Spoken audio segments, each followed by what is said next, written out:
today on an all-new Dr. Phil.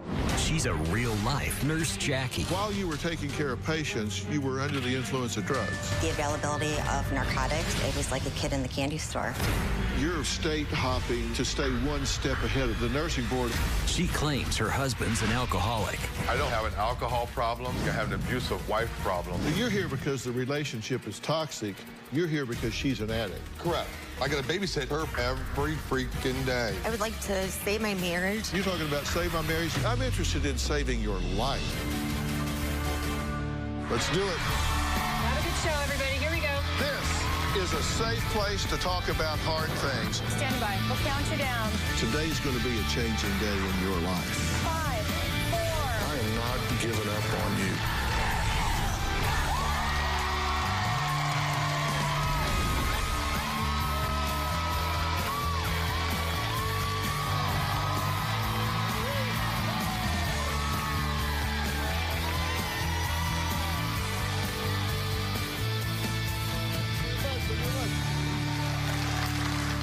John is here today, and he says that his wife, Heather, is one of the most brilliant nurses he has ever known. She even graduated valedictorian of her class in nursing school.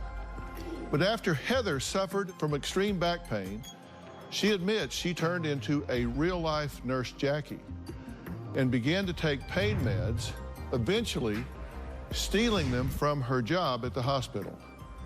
Now, that's when John claims her behavior took a really dark turn. John says his wife's fits of rage are commonplace, and she even burned him with a lit cigarette. Take a look. I am currently a registered nurse. I work full-time for a treatment center where we actually treat patients with their own substance abuse issues, drugs, and alcohol. I was the valedictorian on my nursing class. That's who I am.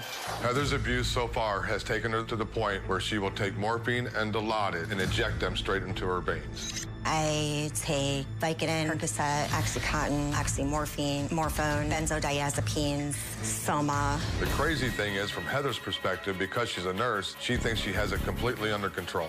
When I am coming off the medication, I am a real bitch because I'm panicking. Heather is both physically and verbally abusive. When I find Heather's stash of pain medication, she will go completely crazy.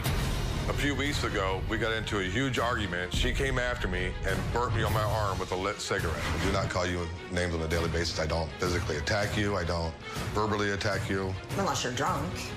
Ever since I was 5 years old, it was always my dream to be an ER nurse. She has actually inspired me to change careers at 50 years old to go into the nursing field.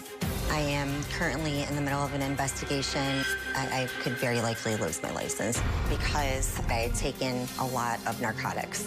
The situation is really bad. I am actually under investigation from 3 separate states. My fear is that my license will permanently be revoked. And then what do I do? Well, Heather says, despite her problems, that John is not a saint here, and it's his abusive behavior and drinking that drives her to abuse pain meds. To cope with the stress of my wife, I will have a drink. I feel like when it comes to my drinking, I do have it under control. I don't feel like I have an alcohol problem. I feel like I have an abusive wife problem. When John drinks, he will fill up a glass, about 12 ounces or so. He will chug it until it's gone. He passes out, and he wakes up, does the same thing. When I do drink, it will be on the weekends or if I don't have anything to do the next day. John will binge for at least 3 days straight around the clock.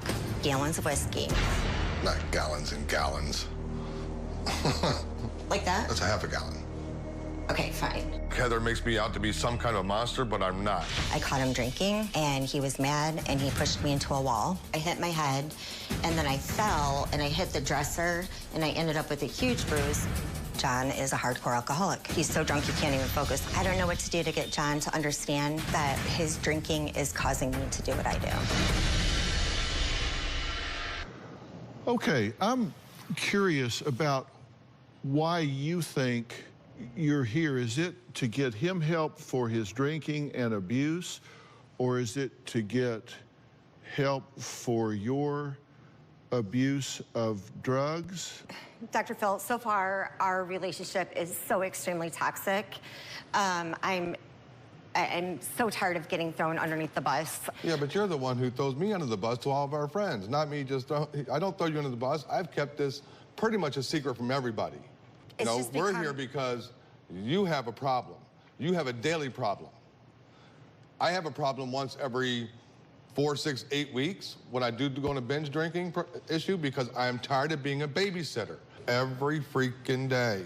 I don't know every day from day to day, when I come home, are you going to be alive? Okay, so you're here because the relationship is toxic. You're here because she's an addict. Correct.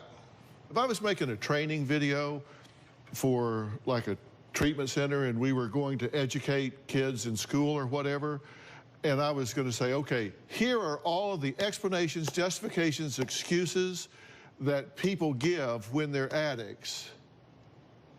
I could take your interviews and just label them as typical excuses that addicts and alcoholics give to deflect and justify their behavior. I could just play y'all's videos and I'd be done.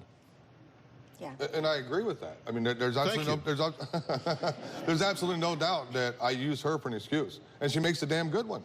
Dr. Phil, I was recently in the hospital about 2 weeks ago, and I was in for 6 days. He disappeared 3 days into it, left me there the last 3 days to go home and drink, and I never heard from him again. Correct. And I was extremely sick. And at that point, she was under control. When I didn't go back, the hospital had it under control. They realized that she went septic, and when I got to babysit every day, when I got to come home, if somebody else can babysit her for the last few days, I need to take a break. And get drunk. Right. And who does this? Who leaves their wife at the hospital? It seems completely rational, right? You know, they got her covered. She'll live. Right. Let's get drunk. Right. Thank you. Yeah. Are we done? Yeah. Makes perfect sense. Now, 3 years ago, was that the first time you stole medication at work and injected it? Yes. Okay, so when you say work, you were working as a nurse, right? Correct. And what were you a floor nurse at the time? Yes, I was. So you were taking care of patients? Yes. And while you were taking care of patients, you were under the influence of drugs? Yes. That you stole from the hospital? Yes. Which, that's a felony, right? Yes. Honestly, Dr. Phil, I never thought that our relationship would be sick enough to have you pick us to be on the show. Like, it's surreal because I really didn't think I was that bad. So I hear you saying it, but it's just really hard to swallow. Yeah, and you're on the lam pretty much, right? I mean, you're state hopping to stay one step ahead of the board, because the nursing board will get after you in one state, but you go to another state and you get an automatic temporary there, but then by the time that temporary is about to expire, you got to go to another state, get automatic temporary there, but pretty soon there's only 50 states. Right. So eventually you hit a wall, it's going to catch up with you, right? And I'm tired of the cycle. I just never thought this would be me. And so the fact is that you are holding these people's lives in your hands. You could go in there high, make a wrong decision, read something that's supposed to be 0.05, and you read it as 0.005 or 0.5, and you measure it wrong, you kill somebody. This is dangerous business, right? Yes. John took a photo of Heather's stash of needles and pill bottles that he claims she kept hidden on her side of the bed in their bedroom. Now, John claims when he confronted Heather, she first tried to deny that they were hers. Who else would be getting in your nightstand and putting stuff in there? A night gnome? I don't know. No, So, but I mean, when you look back at it, it's pretty transparent, right? Yes. She also took some pictures. These are photos that Heather took of their bedroom door that she claims John kicked in while you were drunk. That's correct. Yeah, because she locked me out, and I needed to get back in my bedroom. Because? Because I wanted to get back in my bedroom to go to bed. Of course. Makes complete sense. Can we focus back on her?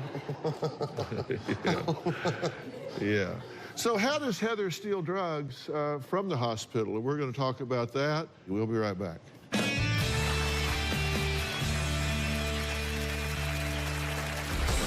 I blame my wife, Heather, for all the drama in our lives. Heather always tells me I'm the one with the problem. But the irony of the whole situation, it's all her fault. She likes to point fingers at me when she's the one acting crazy. I feel like I'm a babysitter, not a husband. And later, how much would you say you're using at this point? I'm probably injecting 5 times a day. It sickens me, and I hate to see my dad cry. Tomorrow, mom has harsh words for her teen daughter. You sent her to a homeless shelter. I didn't send her. She's out of control. I don't have those issues with my son. And for her sister. This is a phony appearance. I missed the phony part. Is she not really here? What happens when they face off on stage? After we you were just arrested because you came in my room. No. God bless you, buddy. That's tomorrow. Then, on Friday, a volatile couple. You've been hit in the head with a frying pan? You dragged me by my hair. If I did abuse you, you wouldn't be hurt. You're trying to have a child in this marriage? Are you insane? That's Friday. We are in a crazy cycle that keeps repeating. I create problems by stealing narcotics, and then before there's an investigation, move to another state. The crazy part about it is we have to leave states because she gets in trouble wherever she works at. We have had to skip town on 2 separate occasions because of Heather's issues. We're out of places to hide. I don't want to hide anymore. We need to get off this crazy train. It's just a matter of time before we have to face a ton of consequences.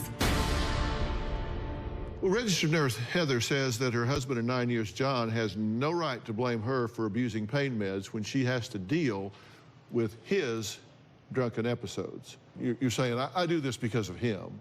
I do this because of her. Correct. You know, unless somebody stamps stupid on my forehead, you have to know I'm not buying that, right? Correct. How much do you drink when you do drink? Anywhere from a half a gallon to a gallon over a 3-day period. Okay, so you just kind of sit on the couch. You don't go out, you don't drive. Correct. So you just sit there and drink yourself into a stupor? Correct. I'll drink, go to sleep, wake back up, and just keep repeating that cycle. And that's what you did when she was in the hospital, and once you knew that she was probably going to live, they could babysit her, you went home and said, this is a perfect time to... Correct. To drink. So she comes home upset, Correct. Burns you with a cigarette. Correct. The real story of how he drinks is he will take like a 12-ounce glass, and he will fill it with whiskey, and he will chug it down. I don't chug the whole thing at one time. There's no way. I take shots at a time. He chugs and the then whole thing and down. I'll chase it with whatever, Pepsi, Dr. Pepper, whatever. I don't sit there and drink a whole big tall glass in one gulp. No. He absolutely does. No, and I then don't. he Absolutely will. not.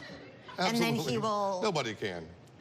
You do somehow, and then he will chase it with like that much ginger ale, and then he'll do that, and he's like gagging the whole time to get it down, and then he falls asleep. He doesn't even pass out. Like I don't, doesn't even pass Right, out. I don't pass out. He falls asleep for like 3 hours and wakes up and does this whole thing over and over and over. Tell me what the payoff is for whether you do it in one big chug, chug, chug, chug, chug, or you do it in 2 or 3. You're having to gag to get it down. What's the payoff? That I just get to relax and forget about things. That makes me forget about things. I don't have to join reality at that point. And how do you feel when you wake up? Absolutely terrible. I feel full of guilt and remorse. But you drink again if you've got the time. Correct. You don't have to get up and go to work or whatever. You'll do it again. You just keep going deeper Correct. and deeper. So the payoff is escape for you. Correct. And how does that affect your relationship with her, or do you care? I do care, but again, I don't. My job has never been in jeopardy. We haven't had to move state to state because of what I'm doing. Again, we've had to move state to state because of her. Yeah, we're talking about you, though. But You're talking about her, but I'm talking about you. But none of that has ever affected us. It's never affected anything else.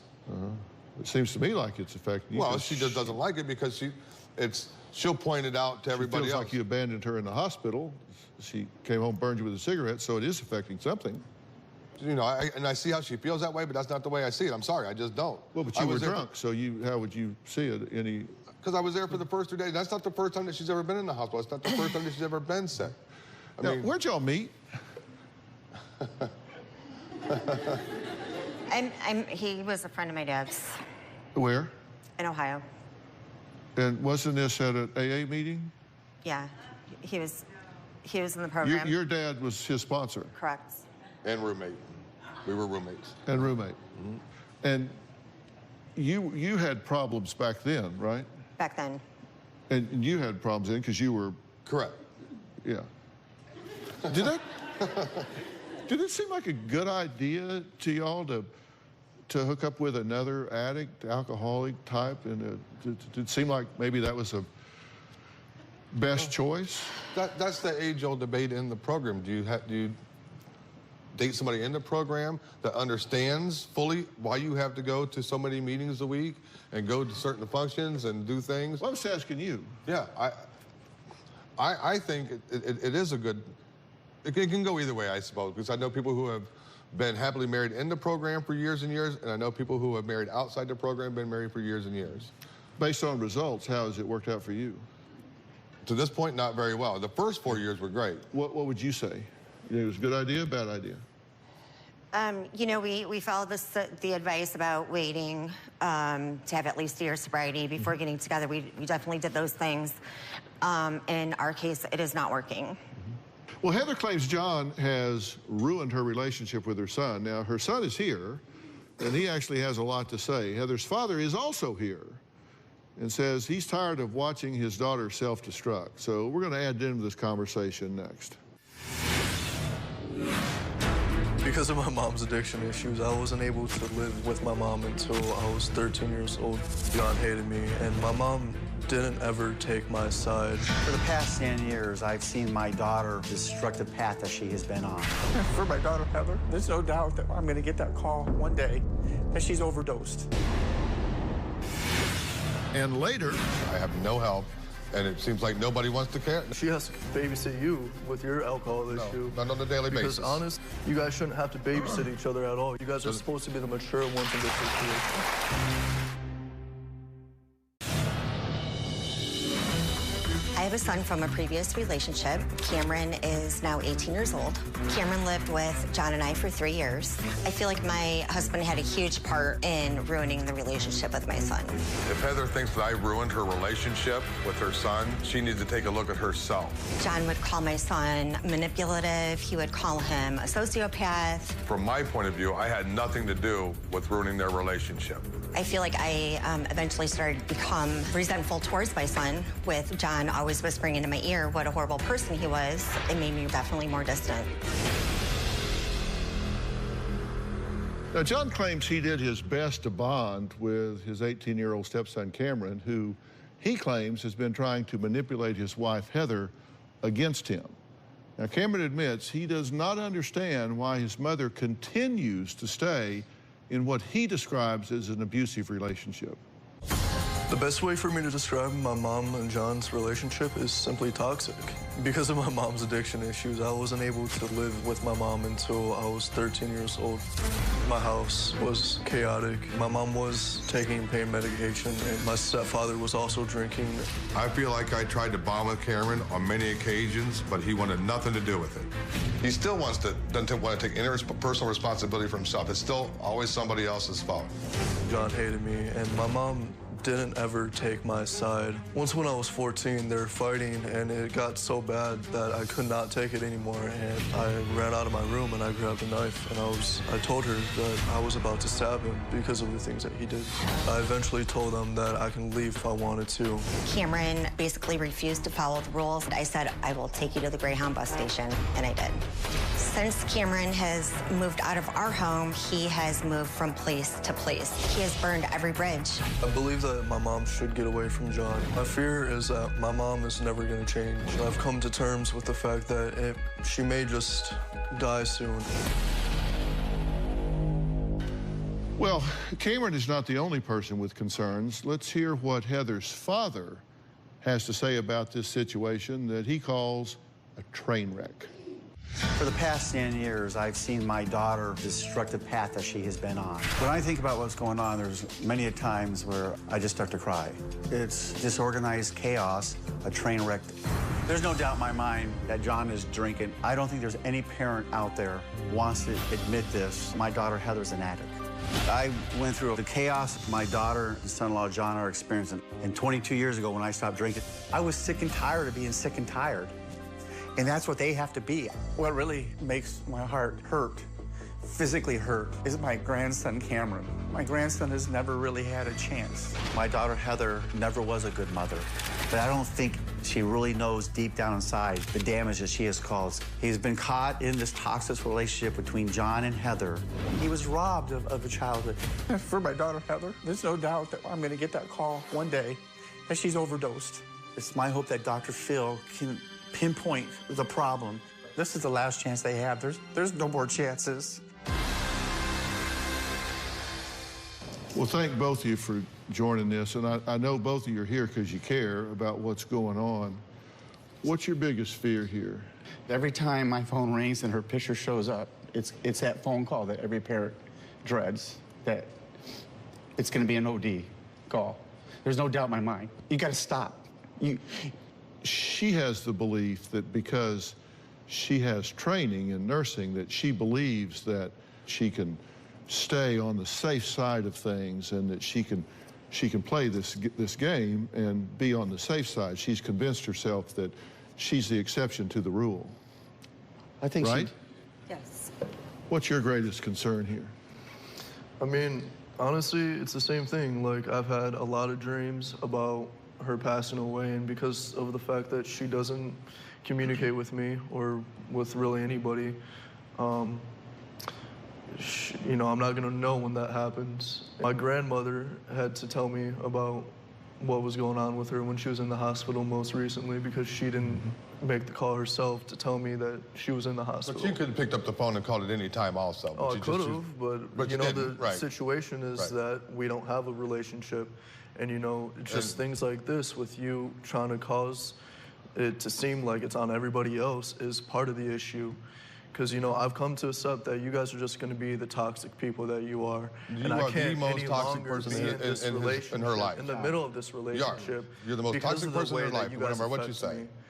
What is your objective right now in wanting to derogate his character? Because he needs to understand how toxic, he is the most toxic person in her life. He doesn't get it. He thinks he's the perfect little angel, but meanwhile, pretty much everybody you ever came in contact with doesn't want anything to do with you anymore. And he just doesn't see it. So you want him to own everything that he contributes. Correct.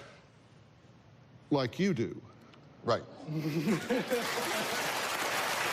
Exactly how does Heather get her drugs? You know, we'll talk about that and where the danger lies in the fact that she cannot stay on the safe side of this because, frankly, there just isn't a safe side.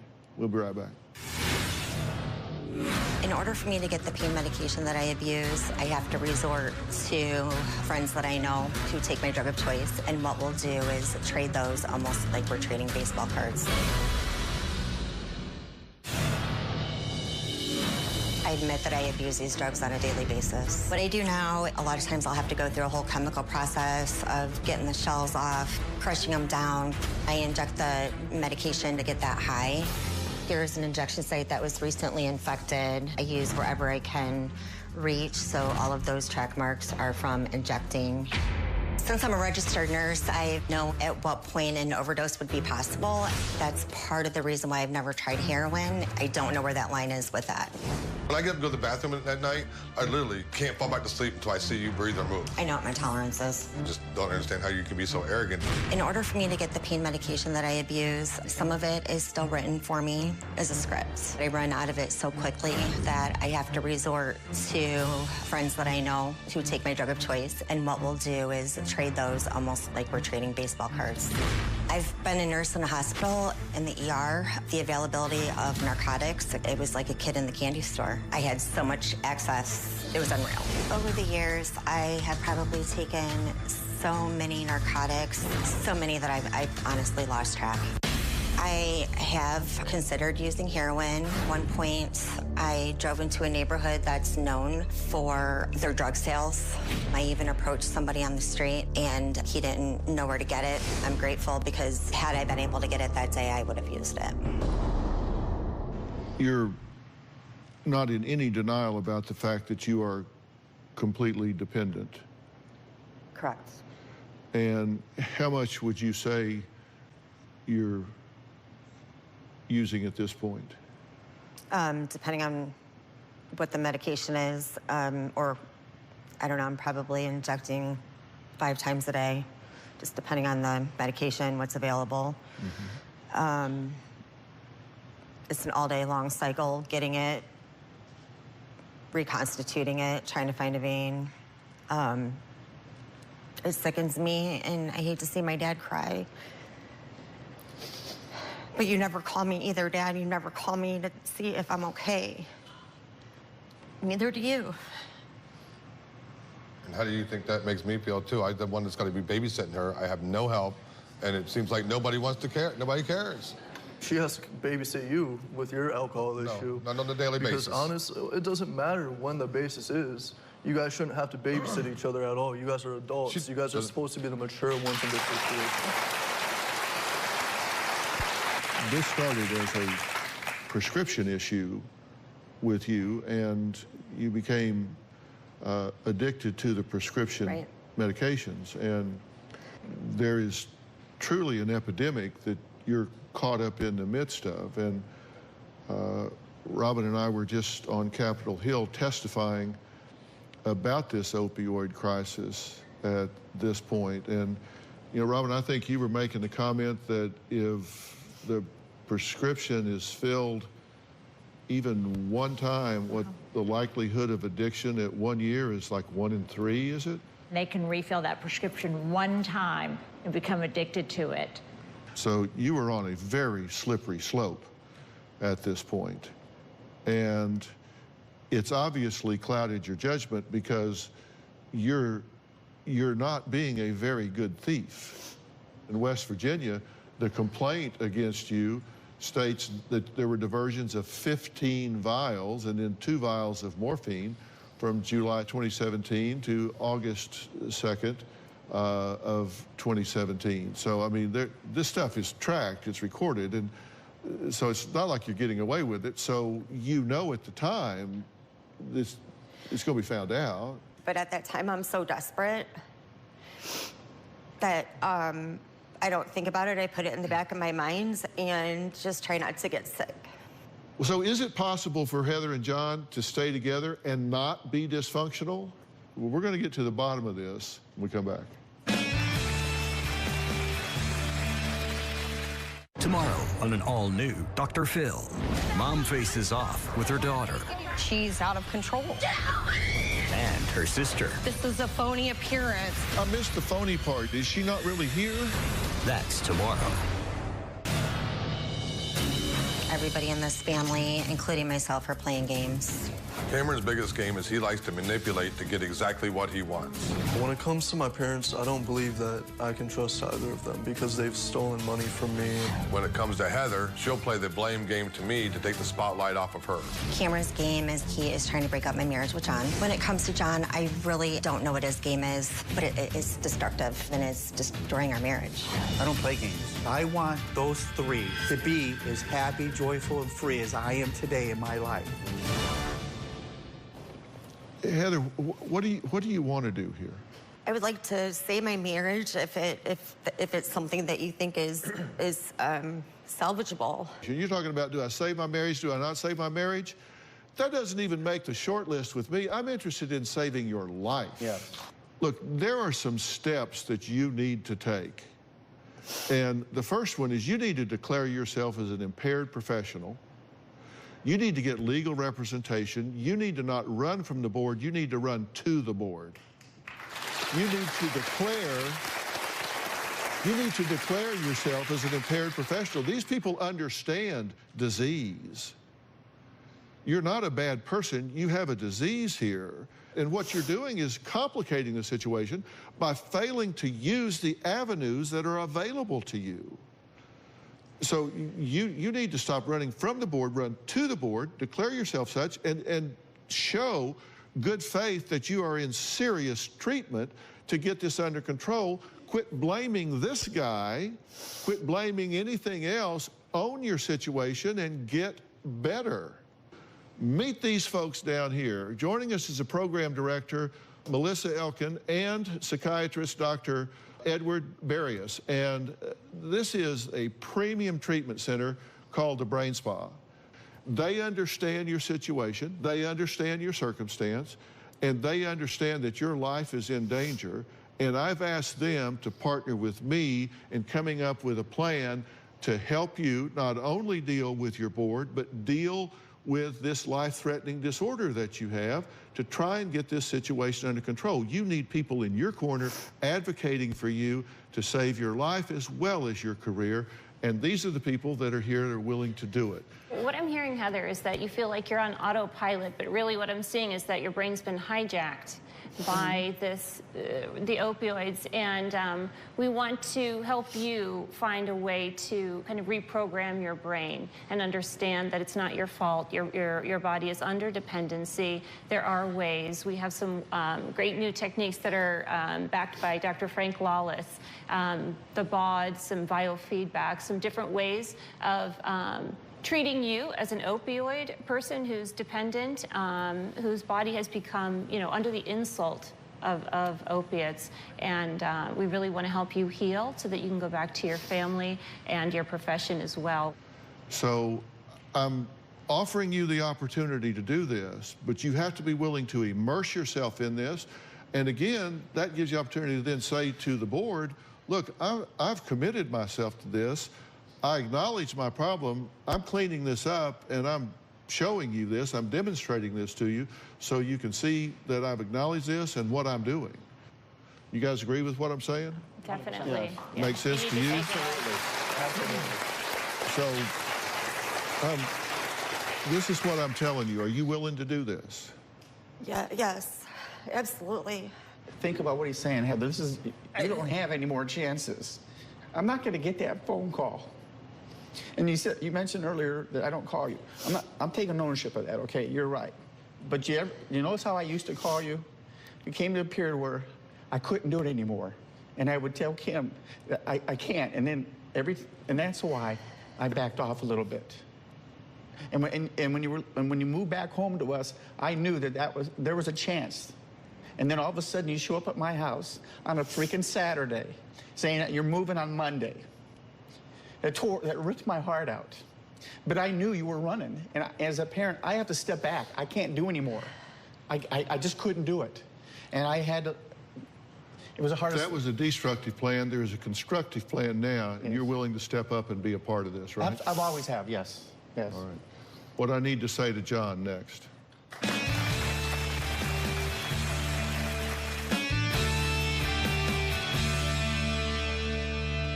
I can tell you she is going to commit to this. She is going to get herself straightened up. She is going to do the work that she needs to do. And if you fail to do the same thing, then you're going to be in her rearview mirror. It's just that simple, because you cannot live with an active alcoholic that is particularly a projector, deflector, and a blamer. And I'm willing to do what it takes. Joining us on this side of the aisle is Clinical Director Deanna Jordan, Clinical Outreach Communicator Brooke McKenzie, and owner Susie Hobson of the Premier Treatment Center, New Method Wellness, to discuss how we can help John, because I believe that John has lost his way. I think he has gotten so into justifying things to himself and making everything just seem like it's just a new normal for him, that he's forgotten everything he once knew about alcoholism and self-destruction. What are you guys hearing here? Dr. Fell, it never ceases to amaze me that you do in an hour what we do in 3 months.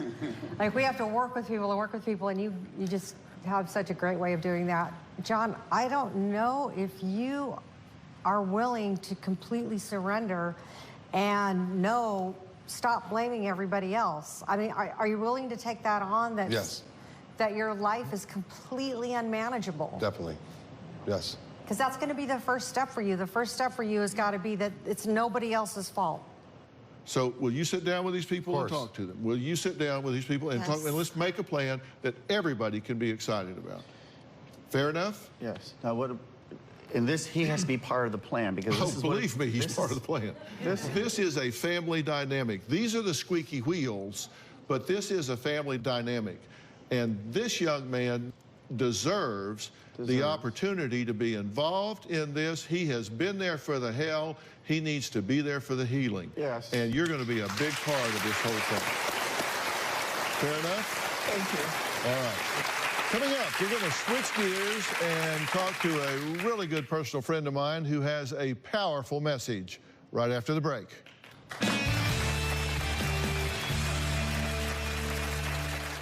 Well, my next guest is a special friend who has appeared on this show numerous times. He's here to talk about his latest novel, The Next Person You Meet in Heaven, which is in stores today. Please welcome Mitch Albom.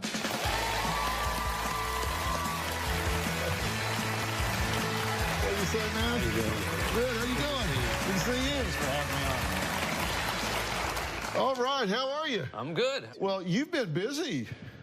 This is really amazing. Mitch has written a new book, The Next Person You Meet in Heaven, which is a sequel, right? This is a sequel to The 5 People You Meet in Heaven. Right. And I know what it is about, but please explain so the viewers know. So The 5 People You Meet in Heaven was my first novel, and it was pretty popular. And you think?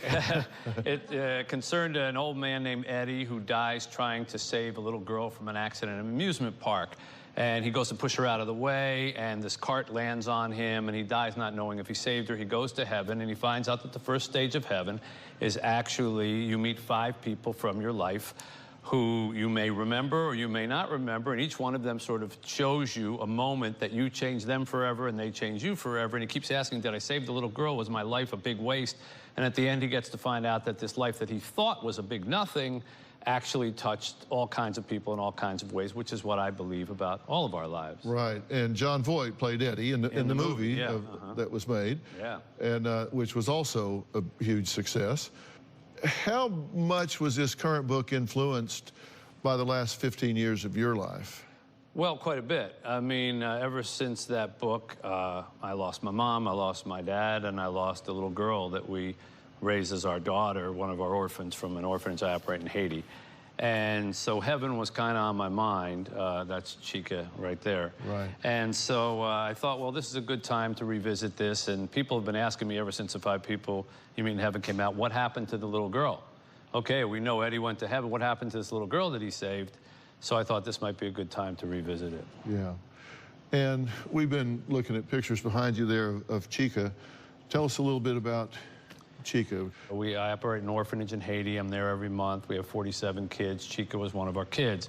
At age 5, she developed a very serious brain tumor, and the MRI came back in Haiti saying there's no one in Haiti who can do anything about this. So we brought her up and spent the next 2 years. She was basically our daughter, and we traveled around the world trying to save her. And ultimately, she succumbed to the tumor, but not before changing all kinds of lives, especially mine and my wife's. She was a doll. She was bossy, and she was independent, and she was fiery, and she never once complained. She danced and walked around and never once complained about the situation she was in. I'm not sure she even knew, but she got to have a mother and father for at least a few years of her life, and we got to have a daughter. And I don't look at it as we lost a child. I look at it as we were given one. Yeah.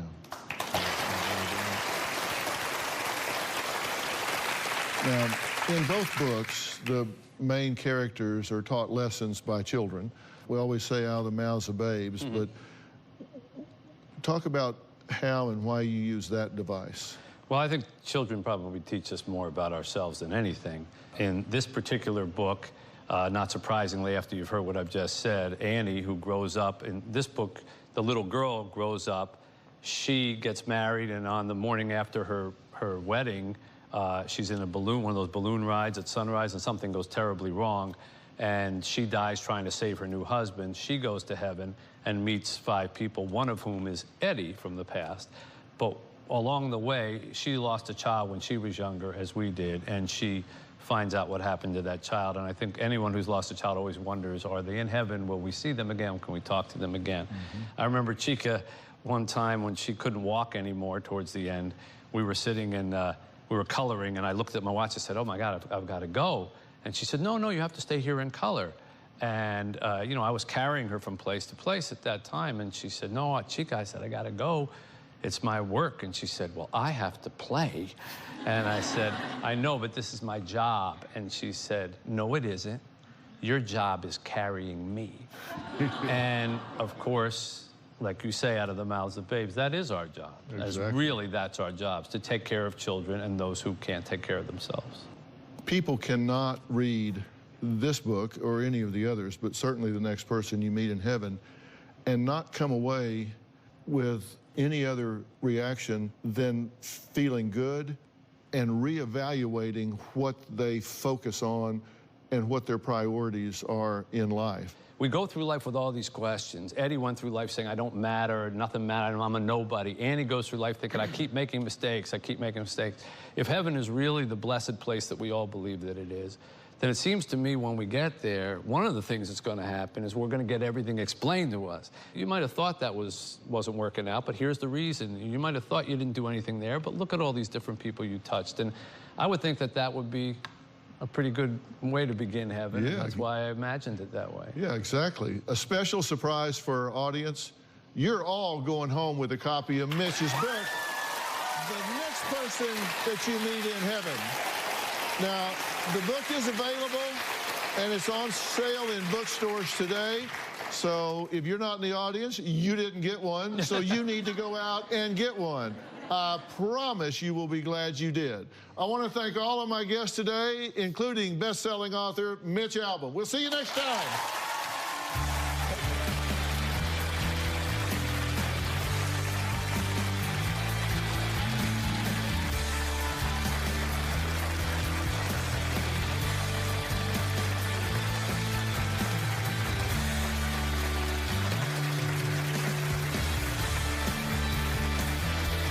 New Dr. Phil, a mom so busy. You've got 7 telephones. She doesn't have time for her daughters. You say you ran away while your mom was getting a massage. My mother was at work constantly. So you guys were there alone. She did get a protection dog. She's a great animal handler. Now, I went for professional help. Is this the person that told you it was okay to get Botox in a 15-year-old child because they have a bad body image? Actually, the dentist talked me into it. what the nannies say. I looked at her and I was like, are you serious? Let's do it. Have a good show, everybody. Here we go. This is a safe place to talk about hard things. Stand by. We'll count you down. Today's going to be a changing day in your life. 5, 4. I am not giving up on you.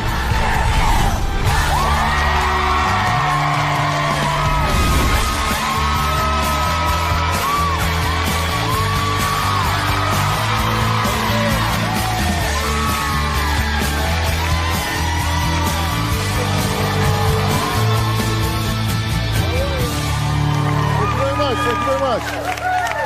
Well, this is 16-year-old Veronica. Now, viewers at home and online will definitely hear from her today, but will not see her face because she's a child who attends school and allegedly parties with boys and sometimes even adult men. And her mom, Valerie, suspects that she may be doing, well, she just thinks she's doing a whole lot. But I'm telling you now, my issue is not with this young girl. My issue is with her mother. Even though Valerie complains about her daughter's behavior, she asked her then nanny, yes, you heard correctly, her nanny, to send me an email begging for help. Now, apparently, Valerie could not even take the time to lift up one of her fingers from her 7 phones, which her family members say she's always on, to contact me herself. She had to delegate that. But she did talk to us on video. Let's hear what she had to say. My daughter is completely out of control. I feel like I don't know what to do. My mom thinks I'm a devil child, thinks I'm going to hell. If things don't change quickly, she could be kidnapped. She could be sold into sex trafficking. They could use her organs for religious rituals that they have. They could drink her blood. My mom is psycho crazy. She's a mess. Veronica would get into trouble all of the time. I was constantly taking away her phones, taking away her computers. None of the punishments worked. About a year ago, Veronica ran away from home. I work really hard. I have 7 phones, and they're all for work. It's very hard for me to wind down, so I had a massage therapist come to the house to give me a massage. And when I woke up, I couldn't find Veronica. I was terrified. I didn't know she met somebody and they kidnapped her. I was going out of my mind, yelling, hysterical. It was horrifying. When I ran away, the best days of my life. I took the city bus and I left. I immediately called the police. I eventually contacted a private investigator. I posted to social media an ad for $10,000 to get my daughter back. 3 days later, we were able to apprehend her. I was kind of bummed that they caught me though. Do you know a girl went to her car? She was snatched in the parking lot. What makes you think I'm not gonna get snatched in the parking lot? How do you know that? Since Veronica's run away from home, things have only intensified. My mom thinks I'm friends with heroin addicts. I do smoke weed. It helps me deal with my mom. I know that my daughter is very promiscuous. Veronica uses social media to meet boys. When it comes to guys, it's so hard because there's so many of them. You can't just pick one. For me, it's you gotta have them lined up. My mom definitely needs to relax, take a chill pill. I'm a teenager. I'm gonna do crazy. Okay, I've been doing this show for 17 years. This is the first time I've ever had a nanny write in on behalf of a mother. Why didn't you write in instead of your nanny? She beat me to it. We were talking about it, and she said she would write you, and I said, all right. Huh. Because that's not what she said. Uh-oh. That's not what she said. She said that you asked her to write because you trusted her. Yes, I do. And that you look at her as someone that is credible, grounded, and stable, and so you asked her to write in. Absolutely. She is grounded and credible and so stable. she didn't beat you to it. You asked her to do it. You delegated it to her. Yes, I did. Well, that's not what you just told me. It was a while ago. We talked about a lot of things. I'm so happy that she wrote in. I'm so happy that I'm here. Well, I am too, and I'm glad you're here. I desperately need help. She's doing some things that I think put her at risk. Absolutely. You think they put her at risk. Yes. You think they might, that she might get kidnapped out there. You think she might be sold into sex trafficking. The real concerns. They are real concerns. She runs away, and you're concerned, so you post a $10,000 reward, right? Yeah. You say, urgent, missing, $10,000 for the safe return of your daughter. You describe her, and please call her mother at such and such. Please share and pray for her safe return. So you're reaching out, and you said, I'll put my money where my mouth is. I'm looking for my daughter. Absolutely. Then you figure she's got her phone, so you start texting her. You say, look, I have a $25,000 reward going out for your safe return. Please call me. I know I've been a blank mother. I'm sorry. Please give me another chance. You can date whoever you want. I'll put you on birth control. You can have the car. Just come back home. I'm dying inside. I can't handle it. I'll do anything you want. So at this point, you're just willing to tell her what she wants to hear. I'm desperate to get her back. You're desperate.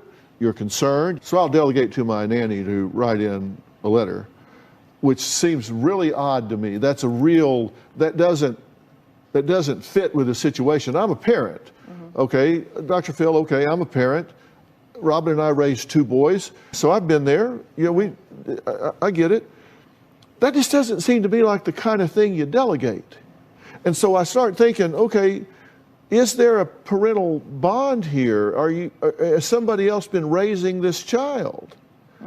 And so I start, and then I see, okay, here's a woman that's a single mother, toughest job in the world, and you've got 7 telephones. And then I look and say, what hours do you work? And you tell me you work from 8 a.m. to 2 a.m. Sometimes beyond that. There's Okay. nights I don't go to bed. So you're an absent mother. For the most part, yes. And I try to put people over my children that are responsible and that can take care of them while I'm working. Oh, nannies are great, but they're not a substitute for a mother. Does that inform why maybe your daughter's spinning out of control? Part of it, but I believe that from a young age, when I was there hands-on full-time, I still had issues with her. You know what she said when she came back from this runaway? I don't, no. She said it got her attention, didn't it? Yes, it did. I went to an extreme level to get her attention, and it worked. What does that tell you? I dropped the ball because I'm working and I have responsibilities and I'm not taking care of my kids. That's why I hired people to try to be there for them because I'm not, and I know that. You also said that you hired nannies because you wanted to take some pressure off of your oldest daughter, Samantha. Correct. Who was raising her younger sister. Yeah. So Sam had to get them up for school, and then I was working later after they got home from school, and she had to feed them and put them to bed. And she was essentially assuming my role. She was 10. Yeah, she was 10. Well, Valerie's daughter is here, and we're going to hear her side of things when she joins us next.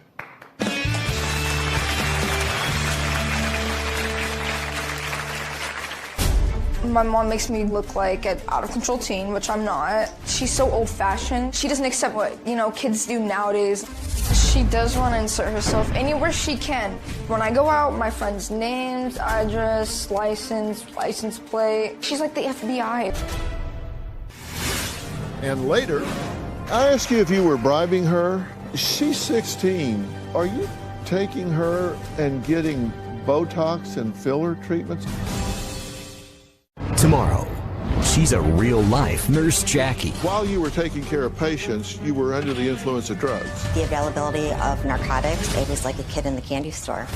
You're state hopping to stay one step ahead of the nursing board. She claims her husband's an alcoholic. I got to babysit her every freaking day. I would like to save my marriage. You're talking about save my marriage? I'm interested in saving your life. That's tomorrow. Then, on Wednesday, Mom faces off with her daughter. She's out of control. And her sister. This is a phony appearance. I missed the phony part. Is she not really here? That's Wednesday. In my life, unfortunately, I'm very busy. I work a lot, sometimes 70 hours a week. I don't keep track of my kids like I should. I bonded with Veronica that I communicate mostly through texting. My mom's way of dealing with her children is just to hire nannies. I've hired nannies to help me out. Being that I was at work all the time and the nannies were home with the girls, I started leaving the punishment up to the nannies. I feel with my daughter, I'm always walking on eggshells. Oh, look at me, my hair's blue. Oh, look at me, my hair's pink. These days, it's best if I just stay quiet, avoid all the drama. It's just not worth it. Well, Valerie says her 16-year-old daughter, Veronica, engages in destructive behavior, which includes lying, running away, hanging with the wrong crowd, and going to see a fortune teller. Meanwhile, Veronica says her mother is a hyperactive stalker who does not understand that she's just living the life of a typical teenager. My mom makes me look like an out-of-control teen, which I'm not. She's so old-fashioned. She doesn't accept what, kids do nowadays. I blame my mom for a lot of the problems that I have because she's a roadblock and she's definitely in my way. We've never gotten along. We can't. Everything's a fight. We try and have a conversation, it turns into an argument. You have 600 friends? Right, I've been to how many schools? 20s and 30s, the guy that's in India? Tell me about him. Okay, when it comes to lying, I'm a very good liar. I feel like I do have to lie because sometimes she'll be like, no, you're not doing that. I definitely have to lie to her a lot. She's also very conniving. She will tell me she's going to somebody's house, and she's not really going to that person's house. She does want to insert herself anywhere she can. When I go out, my friends' names, address, license plate. She's like the FBI. It's none of my mom's business at all. I would have on my phone. If you ask me, my mom definitely needs to stop being so strict. quick. My mom is unpredictable. I feel like I'm walking on eggshells. You never know what's gonna happen next. The rules always change, so it's like you never know if I can stay up till 3 in the morning or 10 at night. When my mom gets mad at me, she takes things to extremes. She's grabbed me by the arm or put me against the wall. I really wanted to chill out. What I want my mom to know is I'm a really good person. She's never gotten the time to know me except for the bad things that I've done. You think your mom's just old-fashioned? 100% old-fashioned, Yeah. like everything. So you think a modern mom would just be okay with you drinking at 16? I mean, it's normal to do. I think every teenager like drinks, smokes, parties. I don't think it's like out of the ordinary. I think you started drinking at 12. I don't even remember what party it was. But it was young. Yeah. You say you ran away while your mom was home, but she was getting a massage. Yeah, she was getting a massage, packed my bags, took the bus, left. You knew the kids that turned you in, and you think they did it just to get the money from your mom? Oh, 100%. Like, who wouldn't want $10,000, $25,000? So, I mean, kind of find out who your real friends are after that. Yeah. Did any of that money find its way to you? No. Did you tell him that you want to emancipate me and go Well, off on I did your want to get own? emancipated because, like, we just don't get along, so it wasn't, like, working out. Yeah. So it was an option. I'm saying it was an option. It's not like I'm around that often to be in your face. Oh, So you want to be emancipated, you told her? yeah. I told her that. Okay. Let's say you're emancipated. What now? I mean, I don't really have a plan. Oh, tell me about your plan to dance. Oh, okay, my mom thinks I'm gonna be a stripper. I make a joke out of it, right? And then she like runs with it, and I'm like, okay, it was a joke. No, like, you were serious. You wanted to be a stripper I mean, in Las what Vegas. if I did 'cause they make though? What if I $700. did? That's not what I want Everybody for my tries daughter. stuff. Like, you can't just say I'm not gonna be a stripper. Like, because it's not safe. It's not. Why do you want to do that? Well, I mean, I don't. I'm just saying it's a Well, possibility. what are you going to do for 2 years? Because you can't be a stripper till you're 18. And trust me, you go to Vegas to be a stripper, they check. Probably one of the older men that's interested in her Oh will take her on board and take care of Okay, her. a lot of guys are interested in me. I mean, I'm gonna go somewhere and guys are gonna stare at me. I can't They stop write what to guys her. think or like. I can't tell them, please, Oh, sir, stop staring at me. I'll take you away from your mom. She's so mean. Go ahead and stay Yeah, with a lot me. of guys will say that. Why do they want you? Why does a 30-year-old man want to be with a 16-year-old? That's a great question. Maybe I'll ask the one next time I talk Yeah, to in the them. conversations and the relationships, it's inappropriate. When you do interact with your daughter, do you think you interact in a appropriate way and make appropriate decisions and set appropriate boundaries? I believe so. Do you bribe her? Yes. And you think that's appropriate? I don't know if it's appropriate, but I feel like I've got to negotiate with her. I don't have control. I feel like I can't communicate with her. I can't reason with her. I can't spank her. I mean, I can't call the police on my kid. I You honestly have though. Okay, don't she used know to call what the to police do. and then they'd say they can do nothing about the situation. So then they just like. A couple of times it got really bad, and I didn't know what to do. Why call the police on me if it's just behavioral? Veronica's older sister, Samantha, has been listening backstage. She says she has not only really helped raise Veronica, but also disciplined her. We'll be right back.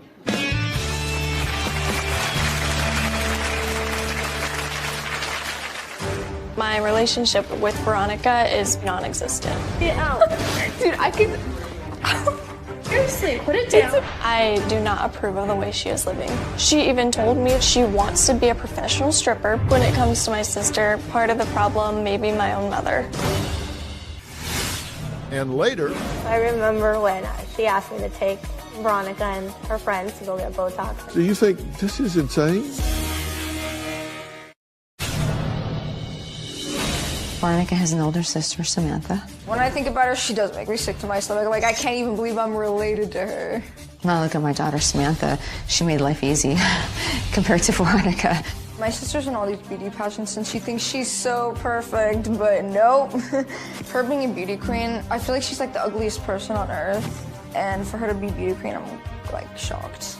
If my mom wants me to look up to my older sister, I'm gonna be looking down because she's way shorter than me. Well, Valerie says she has been trying to control her 16-year-old daughter Veronica's rebellious behavior since she was a small child.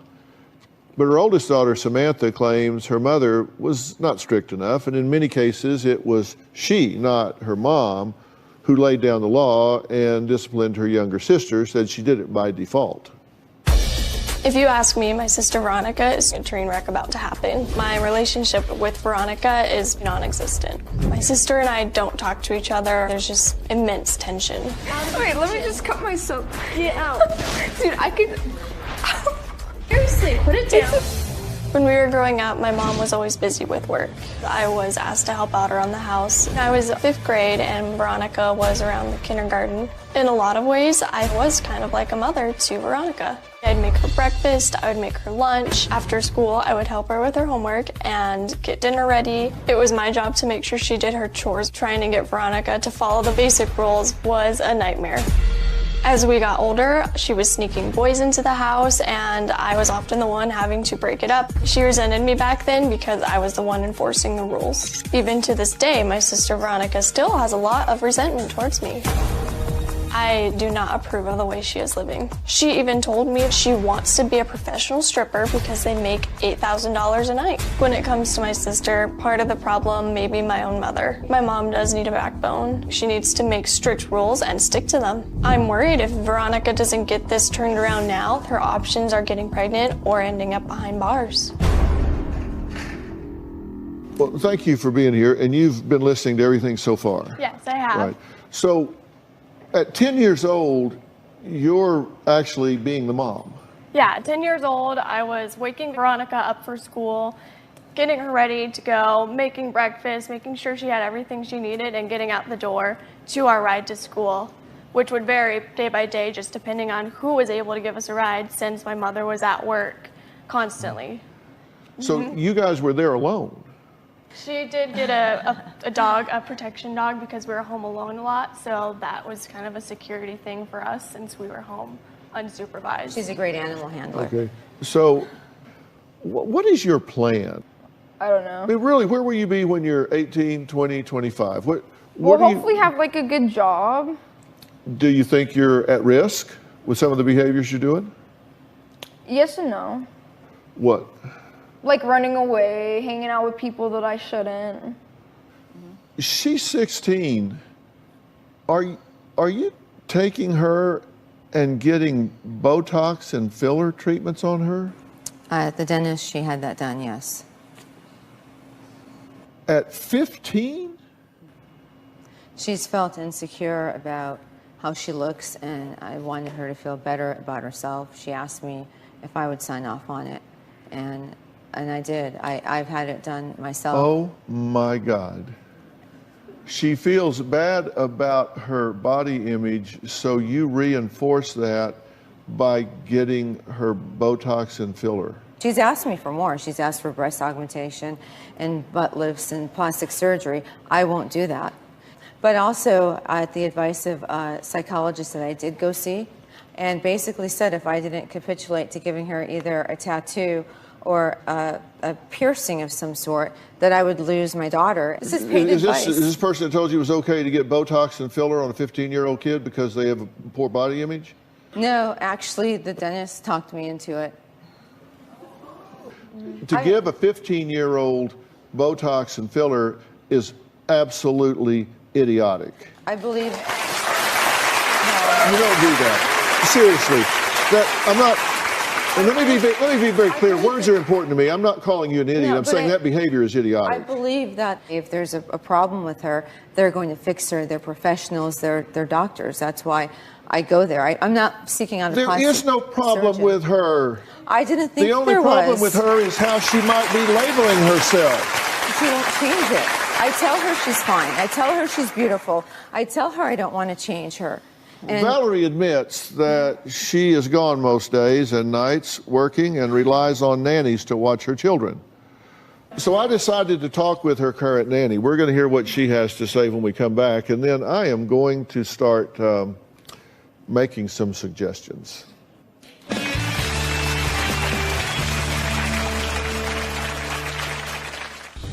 I do believe that there's a few things that Valerie is doing wrong. In my eyes, Veronica is lazy. She's a liar. Veronica's wanted me fired just because I've been tough on her. I'm more of a mother to Veronica than Valerie is to her own daughter. A part of the problem is my mom does work a lot. I don't think she's slept a day in her life. She doesn't go to sleep for like 3 days straight. I'm a property manager. I'm on call 24/7. If there's an issue, I have to deal with it. Work came first, and we were an afterthought. She's never had time for any of us. Valerie says she can't always be home to monitor her daughter Veronica's every move, especially due to her busy work schedule. Now, that's why she hired her nanny, Elaine, to help out. Here's what Elaine has to say. Working for Valerie and the family can be very challenging and stressful. Valerie has a very hands-off parenting style. She works around the clock and doesn't really have time to be a mother. Sometimes I pick up the girls from school, take Veronica to the doctors, to the gym. I've attended parent-teacher conferences for the girls. The staff of the school already know me as Veronica's guardian. I do believe that there's a few things that Valerie is doing wrong. She's the type of mother to buy material things to make up for the time she's not spending with the girls. Valerie caves into whatever Veronica wants. Valerie's parenting style has definitely caused a big effect on Veronica. Veronica doesn't take her seriously. It kind of shocks me seeing how rude Veronica is towards her mother. So you never apologized? No, I didn't do anything. In my eyes, Veronica is lazy. She's a liar. Veronica's wanted me fired just because I've been tough on her. But that's what I'm advising you to do. You should apologize to her in person. I'm more of a mother to Veronica than Valerie is to her own daughter. Well, Elaine isn't the only nanny with something to say. My producers reached out to a former nanny, Felice, who worked for Valerie several years ago. Here's what she had to say. I used to work for Valerie and her family. The most shocking that I found was the lack of attachment between Valerie and her children. The kids were neglected. As the girls were entering puberty, I was the one explaining to them what was going on with their bodies because Valerie was absent. Valerie is definitely their biological mother, but she never mothered the children. I was the mother. From my point of view, Veronica has always been misunderstood. One time, Veronica ran away from home, and I asked her, "Why did you do it?" And she says, "I got her attention, didn't I?" If I gave Valerie a letter grade, it would be an F.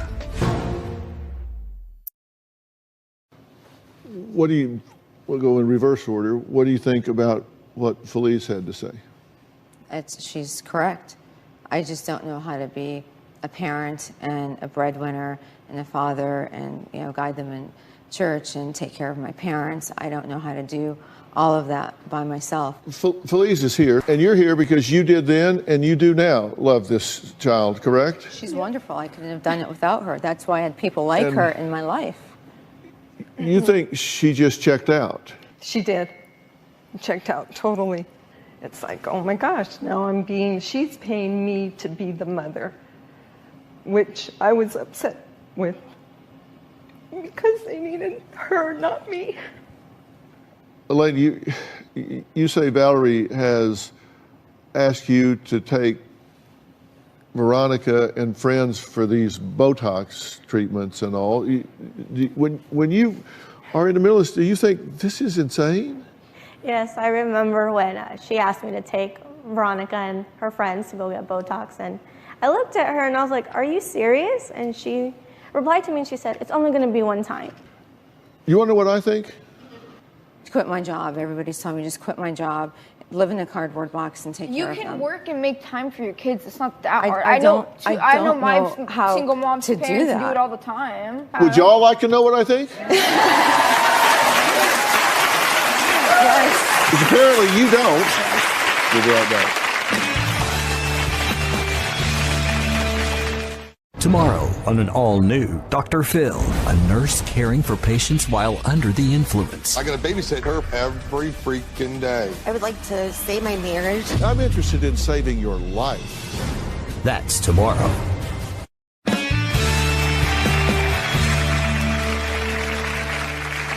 First off, I absolutely, unequivocally, without question, do not think that you are a bad kid. I don't think that you are nearly as shallow as you might like people to think sometimes with your flip attitude and everything. I think you're very intelligent.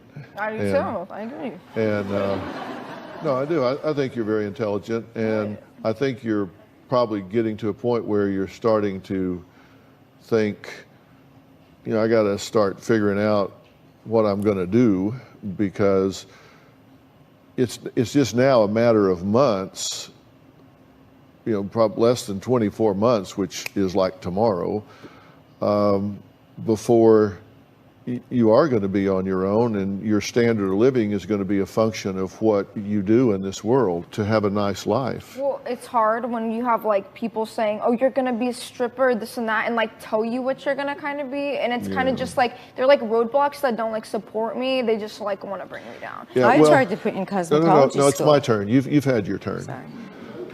I think you're smart. I think you have a lot to offer. I can see you doing very well in life.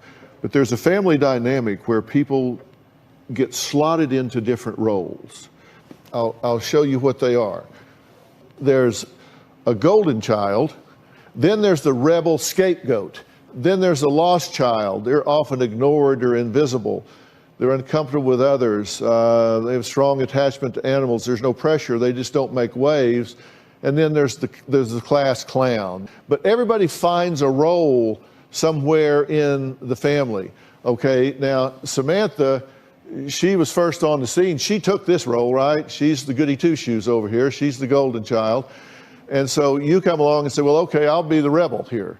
So I'm going to take this role here. I mean, that's just kind of the way it shakes out. I mean, all of your families, if you go back and look at them, you'll find out that they kind of fall into these categories. And it's not too late for you two to have a relationship. And you need to really ask yourself if you're thinking for yourself. When you let a dentist tell you that it makes sense to play into your daughter's misperception of herself by enhancing her look with Botox and fillers, wow. You know, that's when a mom is supposed to say, shut up. You know, don't. You have to realize, though, she comes at me just listen. Pictures, and she's begging me to do this. And I have a hard time saying no to her. She wears me down. For hours, she'll say, Mom, I want this. Yeah. Well, then you got the tail wagging the dog.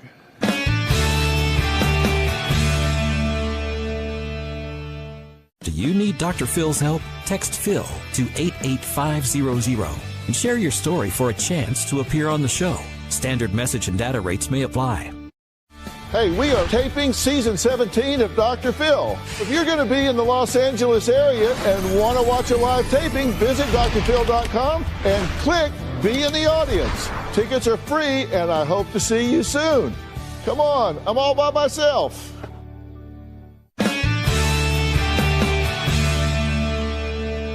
You've got to have resolve here, and you've got to stop parenting from guilt. Because you're parenting from guilt. You feel guilty by being absent. Yes. You feel guilty by being a single mom. But I can promise you this. I would rather you live in a one-bedroom apartment and have a great relationship with your daughter than in a three-bedroom house in the suburbs and have no relationship with your daughter.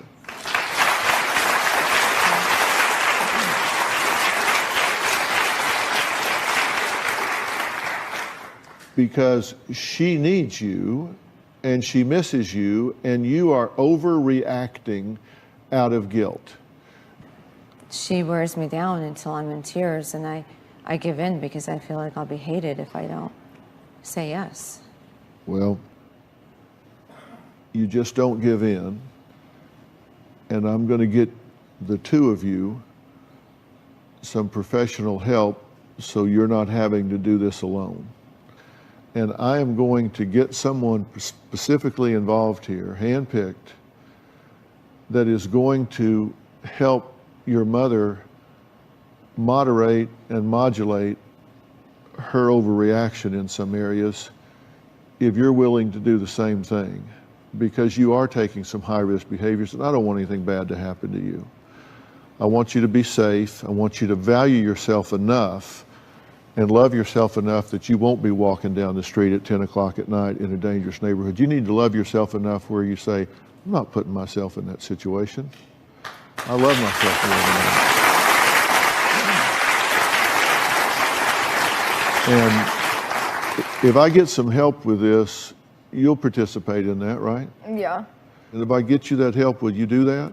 Yes. But you have got to invest time in this. You've got to take time away from work and invest in your family. It is not too late for you two to have a healthy, going forward relationship. Okay? All right.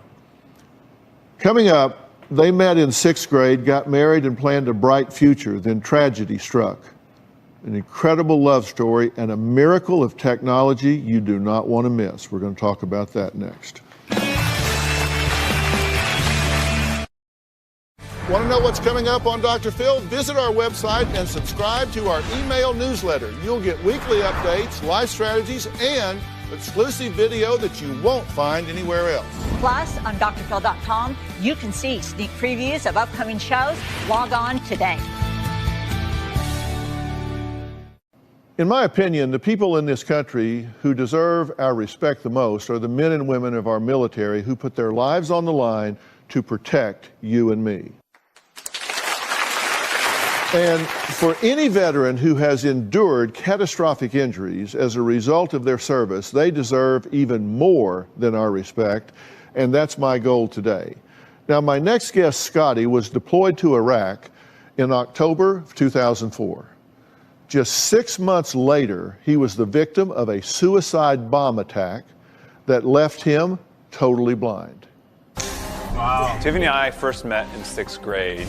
We started dating our senior year of high school. I definitely knew that she was the one.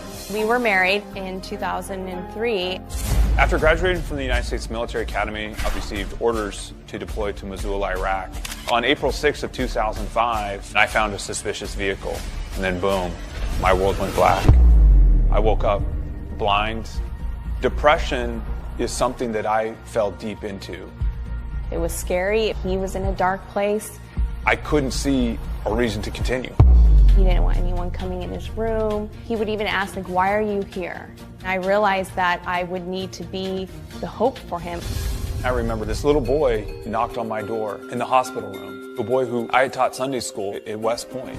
A boy who I felt still looked up to me. Though I was broken, he held onto my hand. And I knew that that was the beginning of my recovery. What gave me the strength to forge ahead was my wonderful wife, Tiffany. We realized that the love that we had, we could also build a family. Let's go, boys. Let's get in the car. My wife and I have 3 boys, and we love them to death.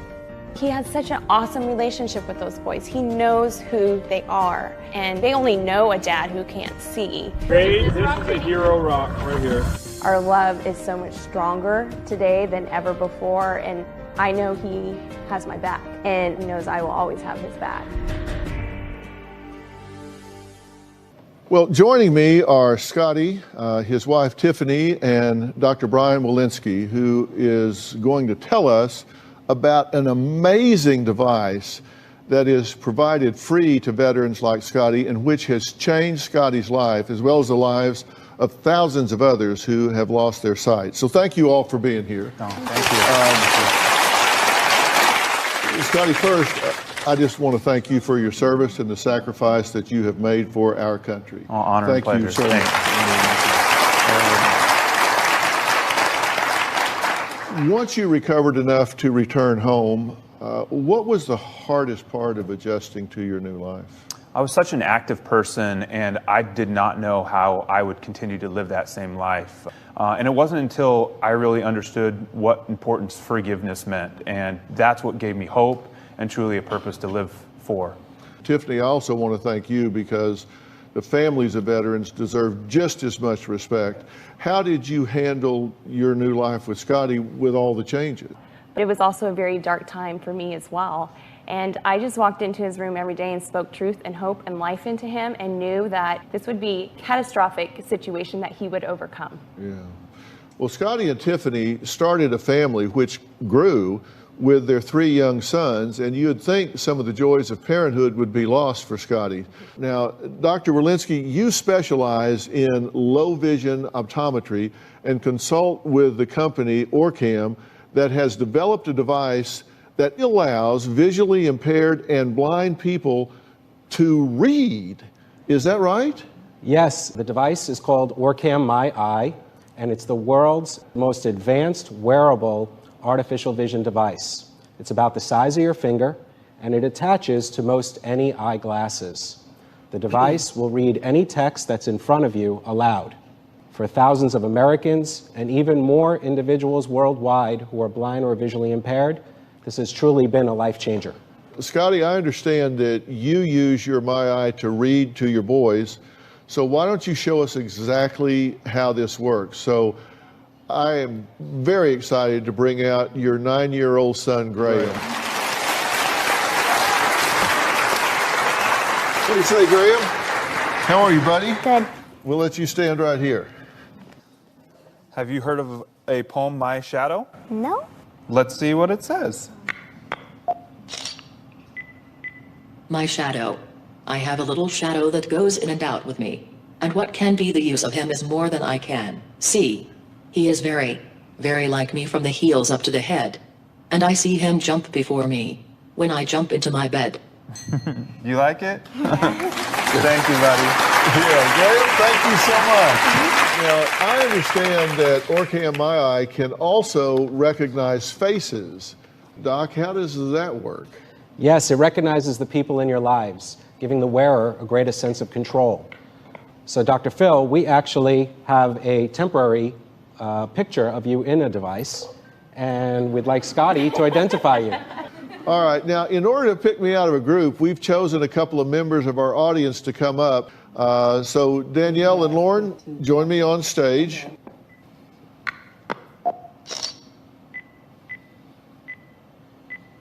Dr. Phil. Okay, thanks guys. Y'all go sit down. So, Scott, what has MyEye meant to you? It's been such a life-changing experience for me. As a CEO of Drexel Hamilton Asset Management, as a public speaker, it gives me the freedom to read documents. But for me, more personally, it's created a new relationship with my boys. You know, it's been wonderful. Yeah. Orcam, together with the Blinded Veterans Association, would like to brighten the world of some members of our audience. First, I'd like you to meet David, who was stationed in Saudi Arabia during the Gulf War. While loading equipment, David was hit in the head, and he now has only limited sight and cannot read. And next to him, Greg, who was a Green Beret in the Army Special Forces.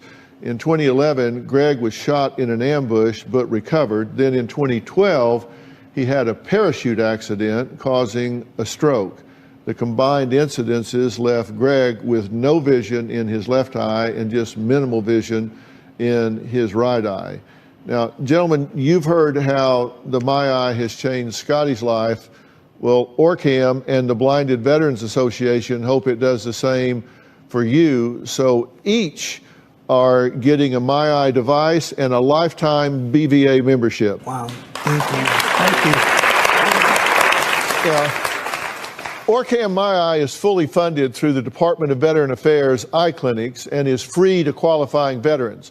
Hundreds have already received it. For vets who may not qualify for a free device or anyone who is interested in purchasing one, especially if you're visually impaired or having difficulty reading, Orcam has a limited time special offer just for Dr. Phil viewers.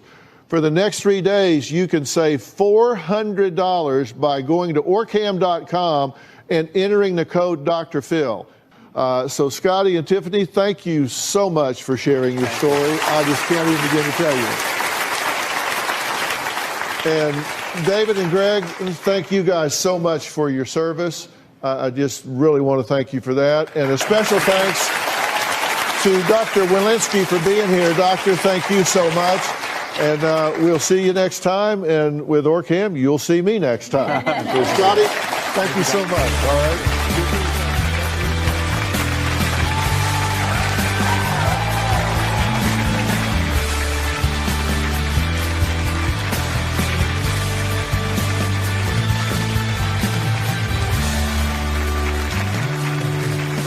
Today on an all-new Dr. Phil. She claims her family's house was deplorable. Holes in the wall, animal feces, and garbage everywhere. We are getting ready to move out. I'd move out too if it was like that. And her two siblings? Why does your mom grab you? She gets mad at me. We're going to stop that from happening. Still live with their mom. We have to protect these children, not just from a toxic environment, but from a toxic parent. Let's do it. Have a good show, everybody. Here we go. This is a safe place to talk about hard things. Stand by. We'll count you down. Today's going to be a changing day in your life. 5, 4. I am not giving up on you.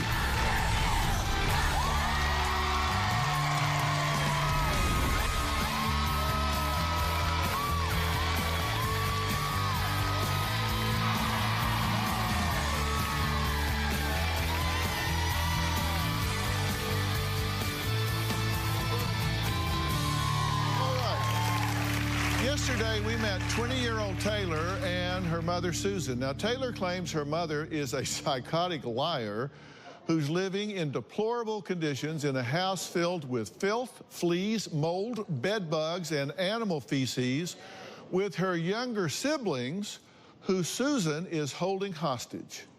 Now, Susan says Taylor is not telling the truth about her current living conditions and is exaggerating things from the past. But we've got a voice from Susan Fast, who is here to set the record straight. Here's what happened yesterday. I would describe my mother as evil. My mother would not clean or take care of the house. The conditions were horrendous. There was clutter, there was dog feces, bed bugs, roaches, and spiders. When I turned 18, my mom stole my identity, put multiple credit cards in my name. My mom put me thousands of dollars in debt. Taylor's making me sound a lot worse than I really am. She's acting like a 20-year-old who's throwing a temper tantrum. I think it's ridiculous that we have to be here on the Dr. Phil show to fix this. Did you hijack your daughter's identity? No, I did not. There aren't versions of the truth. Did she or did she not open up credit cards in your name? Yes, she did. She had the credit cards the whole time. My mom has faked having a number of illnesses from MS, kidney disorder, and cancer. It is a complete and utter lie. You have medical problems, right? That's correct. You're in stage 3 kidney failure? That is correct. She just lies about anything and everything to get what she wants. Are you a manipulator? No. I was finally able to escape my mom a year and a half ago. I am currently living with my grandmother. My brother and sister are still living with my mom. I am very worried that my mom is holding both of my siblings hostage. They currently still live in filth and trash. Social services has been called at least 4 or 5 times. I feel like the system has failed my family. That is your opinion. I did the best that I could. My focus was completely on you guys.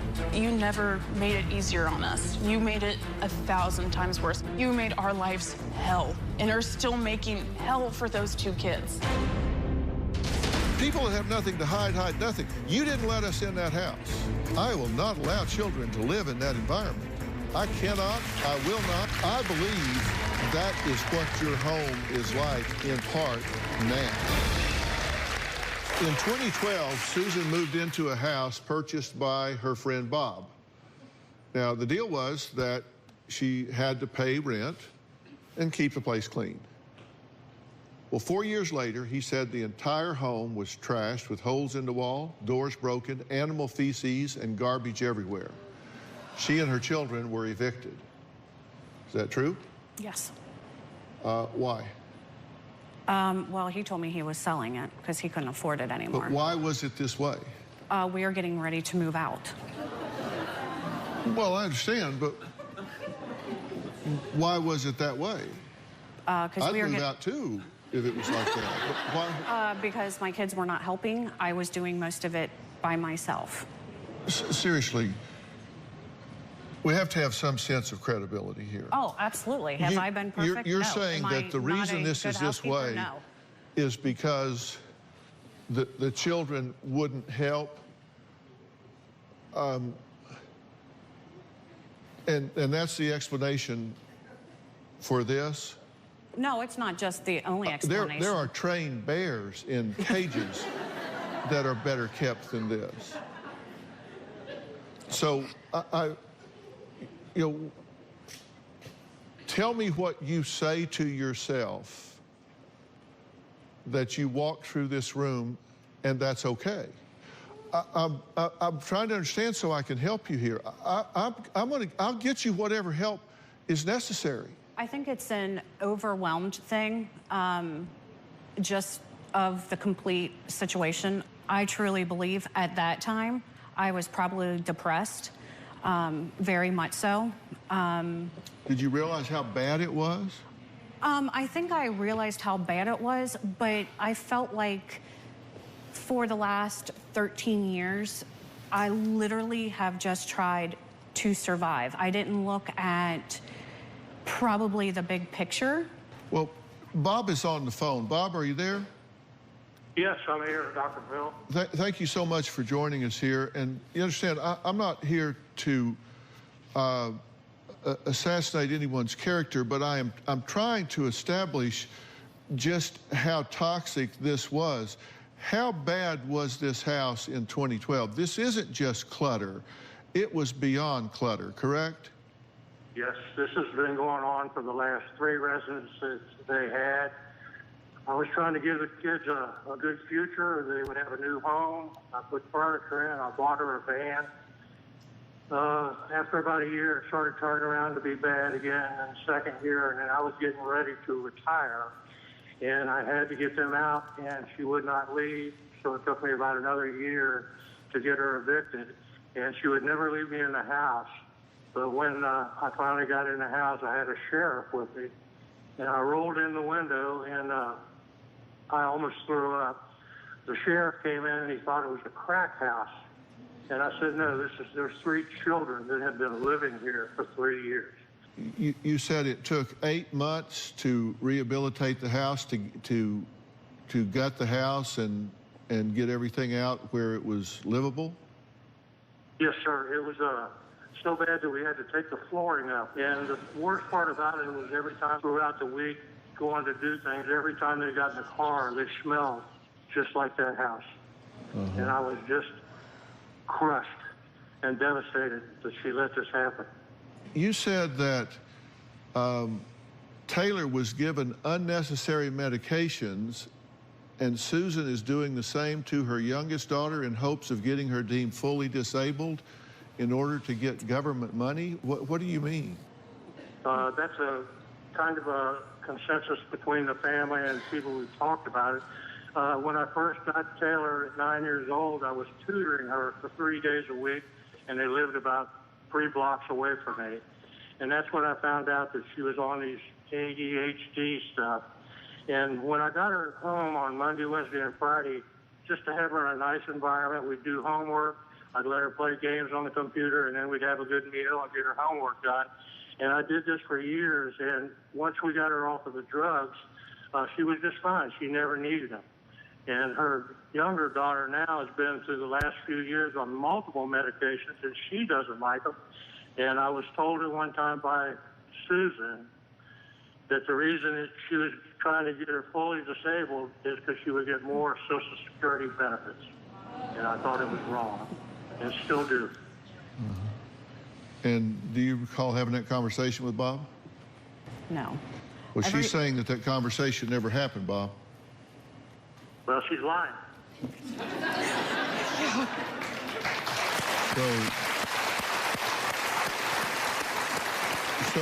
So it did happen. You're saying it did happen. I'm not misunderstanding you. You're saying it did happen. Yes, and today I would walk in the door, and I've been trying so hard. I would take both those children out of that house, put them in a good home the rest of their life. Because she has made it to where no one is able to stay in contact with the kids, and we just don't know what to do. And I'm so proud of Taylor.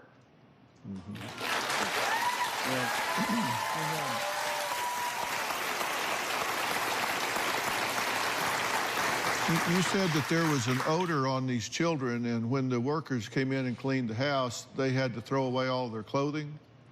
Yes. That the stench was that bad? Yes, these were my two best friends, and I was ashamed. 6 years ago when I bought this house, if they paid rent, took care of the place, and after that, I would give them the home, and they would always have a good place to live. Why would you do that, Bob? Why would you just give these people a home? It was a life event that I do believe God gave me the chance to help these three kids. And I love them. Those are serious allegations from two different people. Have I been the perfect parent? Absolutely not. But you're not owning what you need to be owning. And later, you're telling me that when this crew walks up to your door this afternoon, they're not going to see any of this. No. Tomorrow on an all-new Dr. Phil. And dropped out of school. Jake does have an addiction to video games. But are his parents? I would clean the dishes while she was laying in her bed. Also playing games? She's been on all kinds of meds, and I said, let's get her into this program. You fixed it all. You're so good. Kristen has tendencies of hoarding. Hoarding? Really? You want to make this about you right now instead of about Jake? I'm not a hoarder, so yeah. That's tomorrow.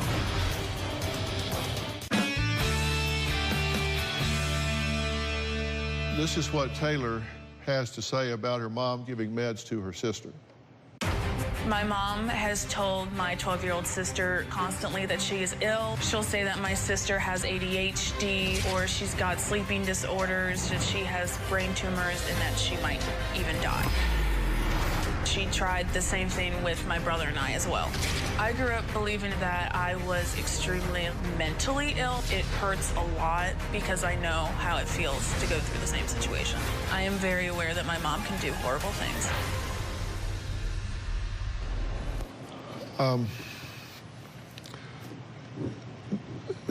Those are serious allegations from two different people.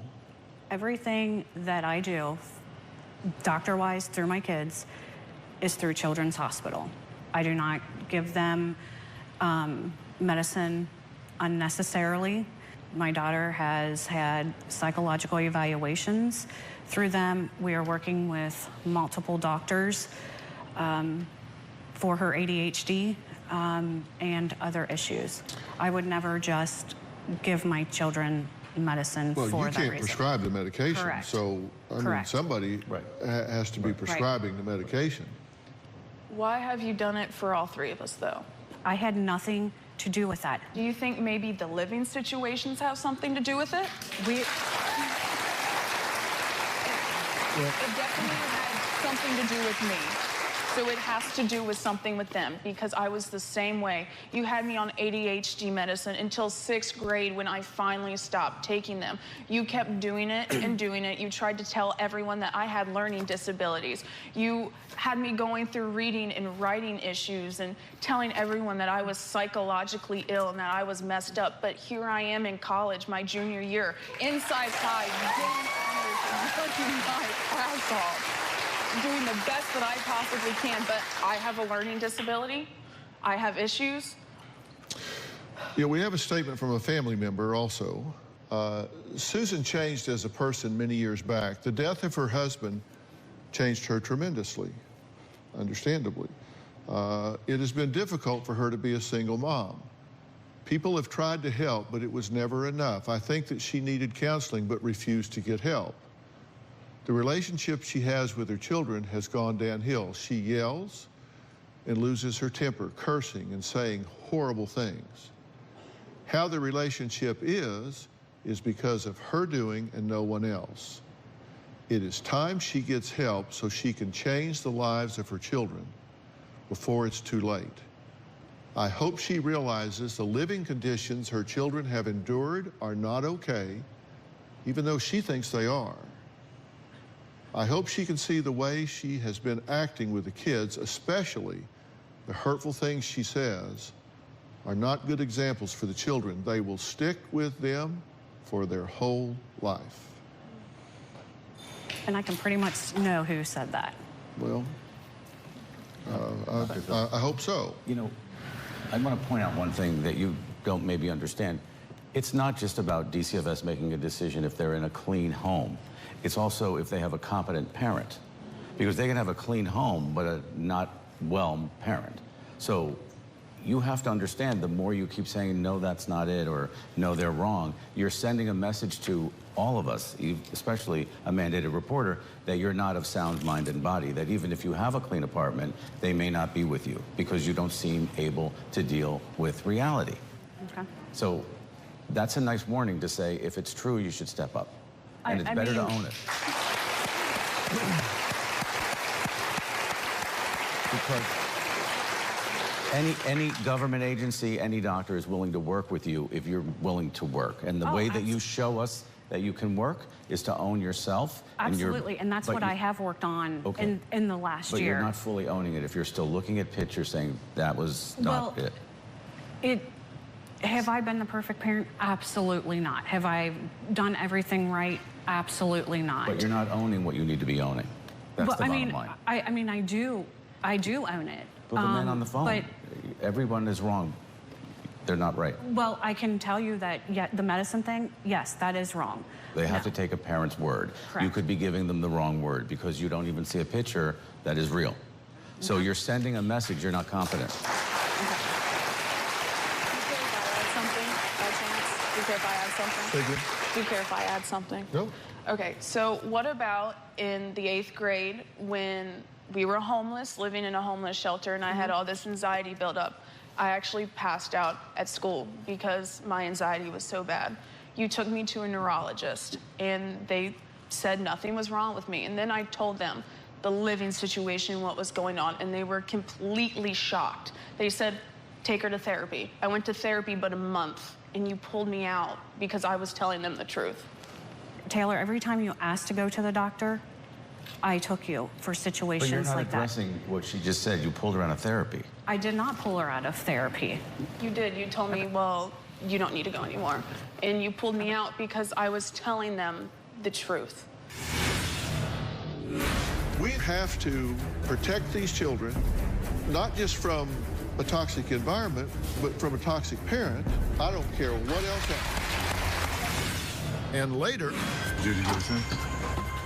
Oh my God. It looks like the floor is actually buckling up from urine from the dogs.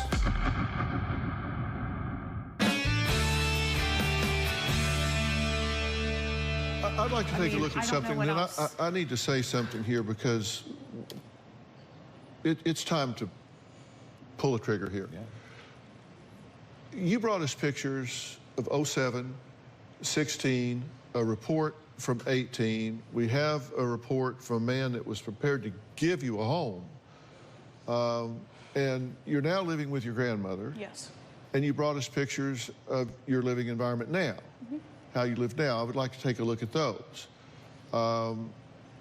because your current living conditions are very normal, right? I mean, you have a clean room, you have some young girl clutter around. I'm going to school next week, that's why. I know, you got you've been to the containery or wherever and Yes. you got your stuff ready to go. But I mean, it looks organized and it looks clean. It looks like anybody's house, right? Yes. So it's not that you're incapable of knowing what's right and knowing what's clean. How does that look to you? Like my grandma's house. Yeah. Yes, clean. Okay. Compared to the pictures that we had up before, which is a contrast to what your siblings are living in, what you say your siblings are living in, which is a very different situation. Correct. Come on. And you're telling me that when this crew walks up to your door this afternoon, they're not going to see any of this? No. No. Yeah, because let me tell you, it's time for complete transparency. Absolutely. You cannot have a situation bad enough, toxic enough, pathological enough that I won't bring you resources to help you with it. So I'm not here to judge you, I'm here to help you. Thank you. I mean, if your house looks like those pictures ×2, It doesn't. then you know what I'll do? I'll get a professional cleaning crew, and I'll come through and sterilize that home for you. If that carpet is urine soaked or stained or whatever, I'll have it ripped out and I'll put new carpet in there for you. I'll paint that house for you. I will clean that house up. I'll do whatever is necessary to provide those children a clean home.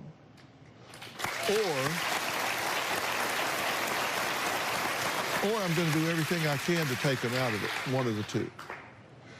And then we have to decide what is going on that makes this okay with you for it to get there. Not that you would aspire to it, no, but you don't have any insight here. Insight is very, very important, because without it, you just can't change what you don't acknowledge. You have to have insight. That is the key building block to any kind of therapeutic intervention. And when I say insight, I mean the ability to see and understand why you do the things you do. The ability to see oneself without distortion. So you can't look through glasses that distort who you are. You can't see things through a filter that allow you to lie to yourself. And so we have to do one of two things. And Dr. Sophie, you're the one that executes on this all the time, so correct me if I'm wrong. We either have to intervene and protect these children, not just from a toxic environment, but from a toxic parent. Correct. Or we have to put a plan in place immediately to ensure that these children are living in a safe, nurturant environment. Where they're getting the things that they need mentally, emotionally, physically, medically, educationally, nutritionally, every other way. I mean, there's like 10 dimensions that we have to cover. And you're either going to do that with us because you accept our help, or we've got to at least temporarily get those children out of there where they're at least in an environment like she's living in right now. It's got to be one or the other. And we can say, okay, you're going to do it, and you can walk off here, and you can get backstage and say, those people kiss my ass. They're not going to tell me what to do. That's fine. You can say it now, or you can say it then. But when you do, understand, I'm going to do everything I can to protect those children. I don't care what else happens. Thank you. If this house is a mess, let me bring people to clean it up for you. But this can't go on. It's not. You can either let us in or you can let CPS in, but somebody's going to come in there and look at this today.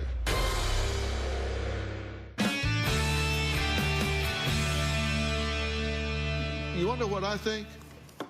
I think your husband took his life, and I think that rattled you no end.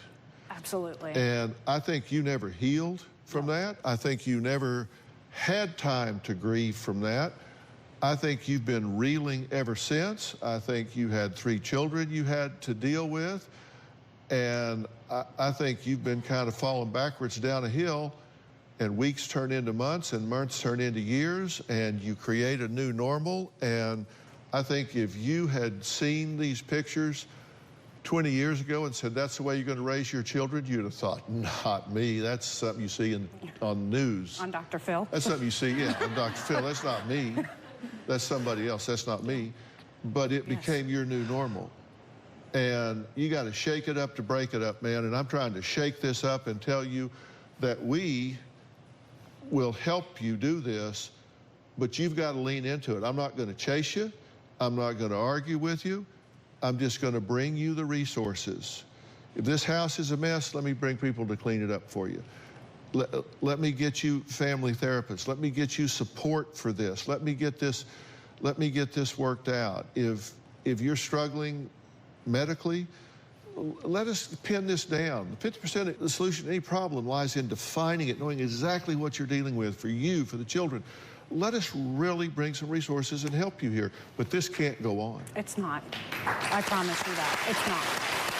It can't go on another day. I agree. And this begins with 100% transparency. Yes. And so you can either let us in or you can let CPS in, but somebody's going to come in there and look at this.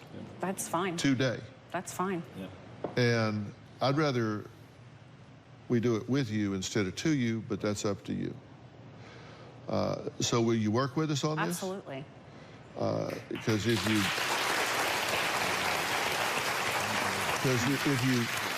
because Charlie, if we get home and it's like, well, I can't meet you, then we're showing up with the sheriff, right? Oh, absolutely. Oh, absolutely. We'd rather just do it. So tell me you're going to do it, or tell me you're not. I'm doing it. Okay, we're doing this together. Yes. Okay. Yep. All right. Fair enough. Okay.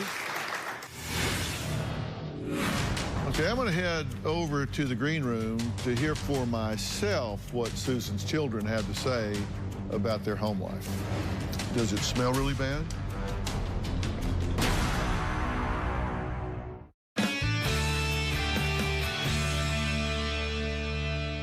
Dr. Phil, how you doing? Good. I'm Dr. Sophie. Good to see you. Nice to meet you. Hi, Dr. Sophie. How are you? Okay.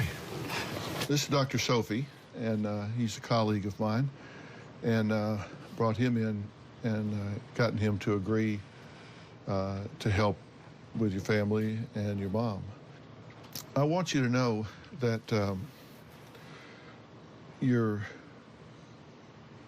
sister and thankfully your mother has been very open and forthcoming about the situation and about how things have been living-wise and all, and we're going to be real active in helping change the circumstance and try to make things calmer and cleaner and just healthier for you guys to have a chance to really be the best of who you are. Because I know you guys have moved around a lot, and the houses have not been clean and healthy and all the way they should, but that's going to change. What would you like to see change?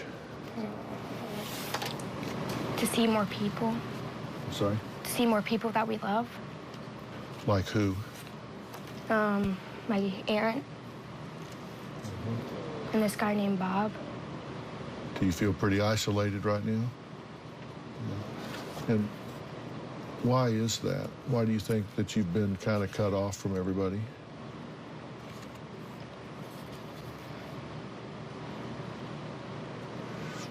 But you'd like to be able to spend time with them and have them come over and go see them and all?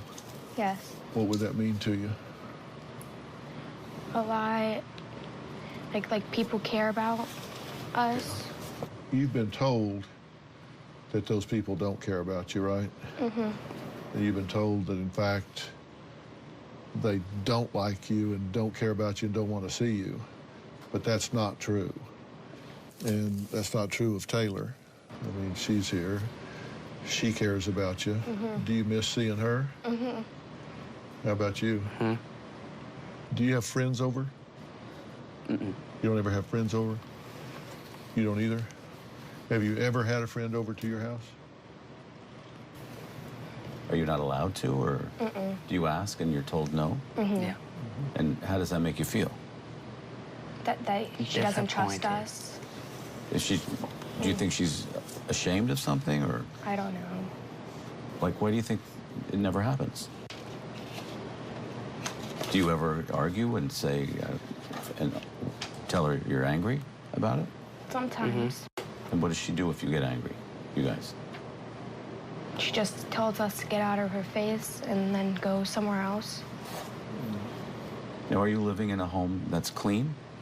Right now, yeah. And right now means when? Clean. Like today, yesterday, a month, a year? Like a few weeks. But before that, it was pretty messy? Well, we just moved in a few months ago. It's been clean ever since. These are pictures of the houses where you've lived in the past. Do you remember those things? I remember some of them. I don't remember all of them. Does it upset you when you see these things? Why? How come it got to that place, do you think? Is she not aware of it? That must be hard for both of you because you're ashamed. You don't want to bring somebody home, but you also, on the other hand, love your mom. And you see her struggling. So you're stuck. But you understand the help he's going to do. These are pictures, I think, of the last house you lived in. You remember this, of course, because that was just Yeah, that was the last house. less than 2 years ago. What do you guys say to yourself about that? Because you've been to other friends' houses, right? Yeah. And when you walk in, they don't look like this. So what do you think about that when you see other houses that look like this room, and then you go home and it looks like these rooms? How did I even live in that? Yeah. What do you say? The same. Same thing? Does it smell really bad? And does that smell get on you, or do you notice? Like, it gets on us when we go to her grandma's. Yeah. Because people comment on it, right? Like grandma, like. And you're afraid anywhere you move, it's going to get like that again, right? Where does she grab you? On the arms. Because she gets mad at me. For what? Because I don't listen. Does it leave bruises sometime or all the time? Most of the time.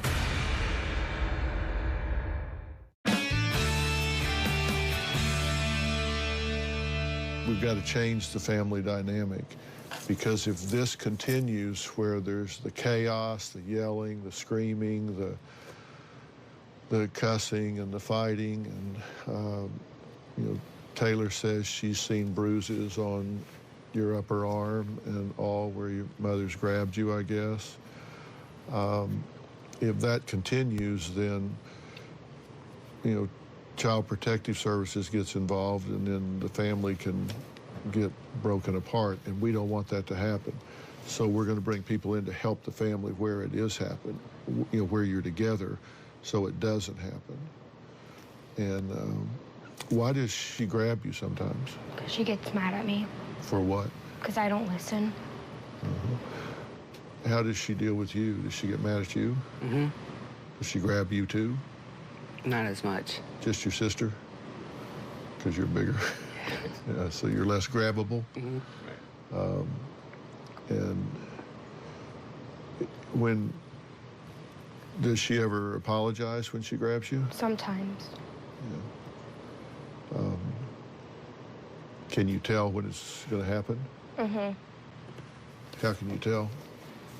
Because you can tell how she acts. When was the last time it happened? A few months ago, when we lived in our old house. Lived in the old house? Okay. Does it scare you? Mm-hmm. Yeah. So you'd rather that stop? And does it leave bruises sometime or all the time? Most of the time. Most of the time? Where does she grab you? Is it on the arms? It's mostly on the arms. Has a teacher ever noticed it? Mm-mm. All right. Well, we're going to stop that from happening, okay? Because you shouldn't, that's not okay. You shouldn't have to do that.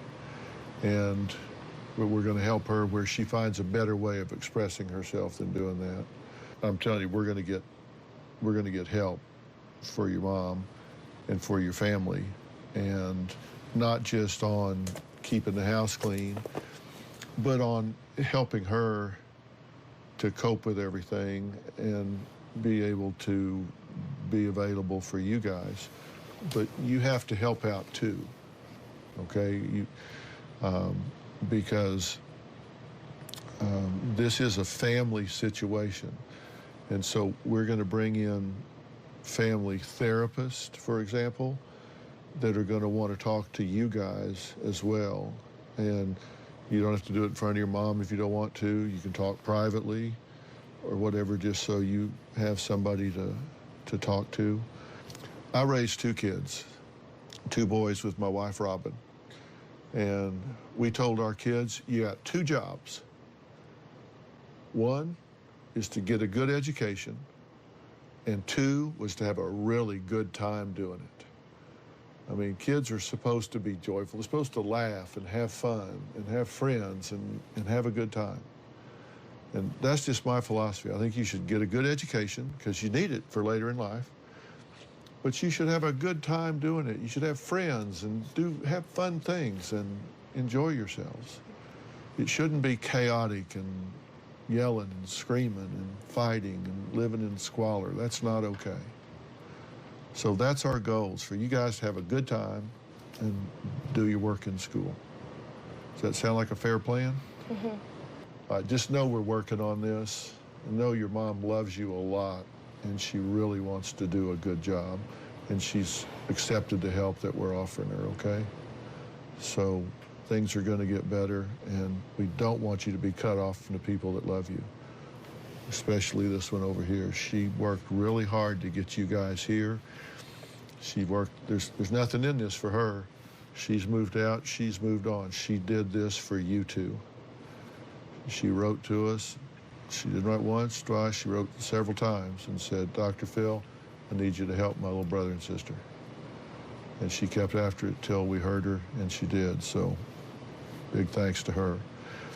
And your mom got here, and trust me, she loves you a lot. She wants to do a good job, so we're going to help her with that. Fair enough?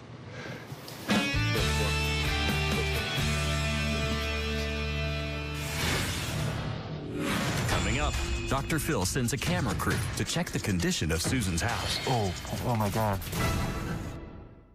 Well, you get this situation, right?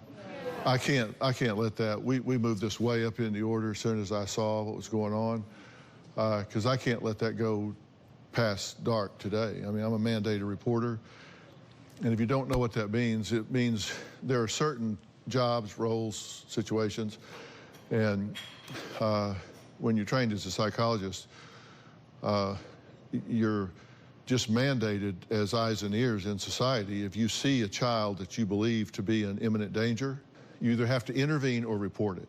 It is the way she says it's not, so take a look. I was very concerned when I saw the pictures that Taylor gave us. So if the video and the footage we're going to see from today is anything close to that, then I, as a mandated reporter, have to take action. Did you get a sense? Oh my God. Ugh. That's a really strong odor.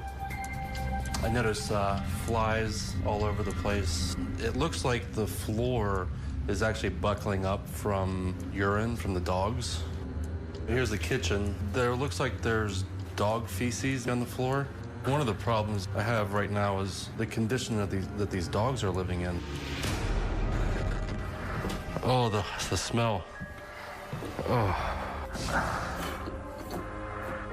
I'd hate to see a child living in here. I honestly would. That just breaks my heart. Oh. So here we have a bedroom. It's pretty disgusting. Looks like a dog cage is underneath the TV. And over to the left we have, looks like the master bathroom. And there's literally dog feces on the floor, and there's flies everywhere. It's that type of smell that I'm gonna be tasting this for the next week. It's really very sad for these people. I really feel bad for these two children especially. Even though mom may have a good heart and she might have good intentions, she's not capable of seeing the reality of what's going on. So I have to take it in my hands, and I'm going to report them to Children's Services in their area. It is my recommendation for these children to be taken out of this situation. These children need to be in a safe, clean environment.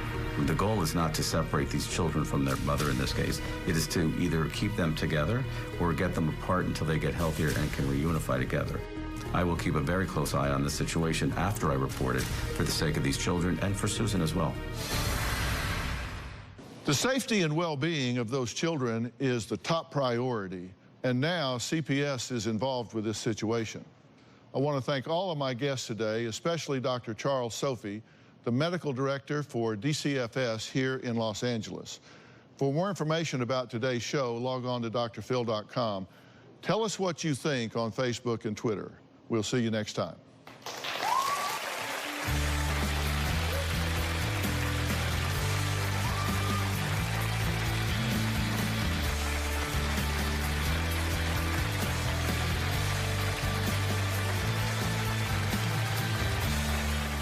Today on an all-new Dr. Phil. She claims mom is evil. You made our lives hell. A liar. My mom has faked illnesses. You're in kidney failure? That is correct. And raising her siblings in filth. There's trash everywhere, bed bugs, roaches. We want to shoot inside, and you didn't let us in that house. You said, quote, it's not about housekeeping. I was never contacted. We have a crew on the ground so they can go to the house now. Let's do it. Have a good show, everybody. Here we go. This is a safe place to talk about hard things. Stand by. We'll count you down. Today's going to be a changing day in your life. 5, 4. I am not giving up on you.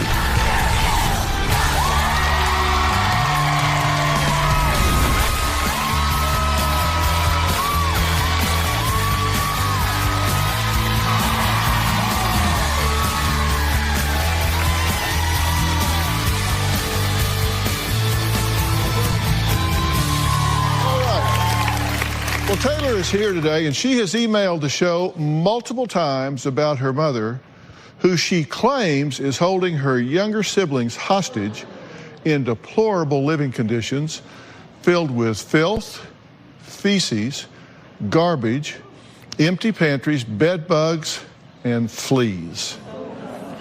Now, Taylor says CPS has been alerted 4 times and that the system is just flat out failing her family. She fears for them because she believes her mother, Susan, is a psychopathic liar and a physical and mental abuser. Now, Taylor says that I've been her hero ever since she began studying psychology, and she says I am her last hope to save her siblings. And I can tell you straight up, I do not intend to let her down. I would describe my mother as evil. Since I was a child, I have lived in 16 places. My siblings and I have house jumped, we've been evicted, we've been kicked out. I've lived in homeless shelters, I've slept in a car before. My mother would not clean or take care of the house at all. The conditions were horrendous, disgusting, and just outright horrible. The massive filth is still happening now. I'm so concerned about my siblings. This is like an absolutely lovely kitchen, but in my mother's house, it would be a mess. There would be garbage almost piled up to at least to like right here. There would be dirty dishes inside the sink that would be molded and disgusting. Then you can find there'd be bugs crawling across the counter, and there would be gnats and flies and everything inside the fridge. Bedrooms in my mom's house looks absolutely nothing like this. In my mother's house, there's holes in the mattress. There's trash piled up everywhere. There was clutter. There was dog feces, bed bugs, roaches, and spiders. There wasn't even a bed spring. It was just a mattress on the floor. It's been going on for 13, 14 years. It was just like a giant dumpster. The massive filth is still happening now. Social services has been called at least 4 or 5 times. They said the children have running water and they have a roof over their head. So that's okay. I feel like the system has failed my family. Well, Taylor says that she finally escaped a year and a half ago, but is very concerned about her younger brother and sister's safety. She says she wrote to me to help expose her mom for her lies, which include stealing Taylor's identity. My mom has faked having a number of illnesses from MS, kidney disorder. It is a complete and utter lie. She loves when people feel sorry for her. When I turned 18, my mom stole my identity, put multiple credit cards in my name. She put the electricity bill in my name. She told me she didn't do it. That wasn't her. My mom put me thousands of dollars in debt. It really pisses me off because I have my own future, and she never thought about that. She only thought about herself. I was finally able to escape my mom a year and a half ago. I'm currently living with my grandmother. My brother and sister are still living with my mom. I am very worried that my mom is holding both of my siblings hostage. They're currently still living in filth and trash. My mom tells my siblings that I do not love them. I don't want to see them. She brainwashes them to make them believe that you're some horrible person. They don't know the truth. I really need Dr. Phil to step in and help me and my siblings to get away from my mother. Okay, Taylor, I've heard you, we've heard you, we're very concerned. Now, I need to know your personal experience. How did you survive this? What was it like living in this house, living in those conditions that we've seen? Living in it was honestly one of the hardest things I know I'll ever go through. It's been hard hiding it from so many different people, and no one in my life besides my family really knows about this. So it's been a struggle. It's been like strangling me for years, and then finally getting out, it's been like a breath of fresh air. But at the same time, the fact that my siblings are still there, it's still in the process of strangling me. Okay, and how did you get out? Thankfully, my grandma took me in. It was a whole process. My mom actually kicked me out. So I was lucky enough for that to actually happen and move in with my grandma. And you say that she kicked you out. She says that's not true, that you left. And it was over an Instagram post that she said was just so offensive to her sensibilities that she just couldn't abide it anymore. And let's take a look at this Instagram post. You're writing to your boyfriend. Yes. You posted, "I'm so damn lucky to have you in my life, and I honestly don't know what I'd do without you. You're my best friend and the love of my life. I can't wait to adult with you soon. I love you so much. Hashtag MCE, hashtag I love you." And so that's what you had posted. Yes. And she was horribly offended by this? She was overly offended by it. The moment I posted it, she actually called me, and she was screaming at me, yelling at me, going crazy about it, saying that I was not allowed in her home anymore, I was not welcome, and that I needed to find somewhere else to stay. Okay, and so you ultimately agreed to change the post, and I've highlighted the words changed. You changed adult with you to I can't wait to do things like pay bills, buy dorky shower curtains. Yes. With you soon. So that was what you changed it to. Because that's what I meant by it. She took it as something sexual, and that's not what it was at all. She's okay for you to live in squalor with bacteria and bugs and fleas and feces and no food and this, but she's not okay for you to say, I'm in love with my boyfriend. She's not okay with me being happy, is what I personally believe is what it is. You were homeless 3 times. Yes. And you lived in a shelter? Yes. During those times?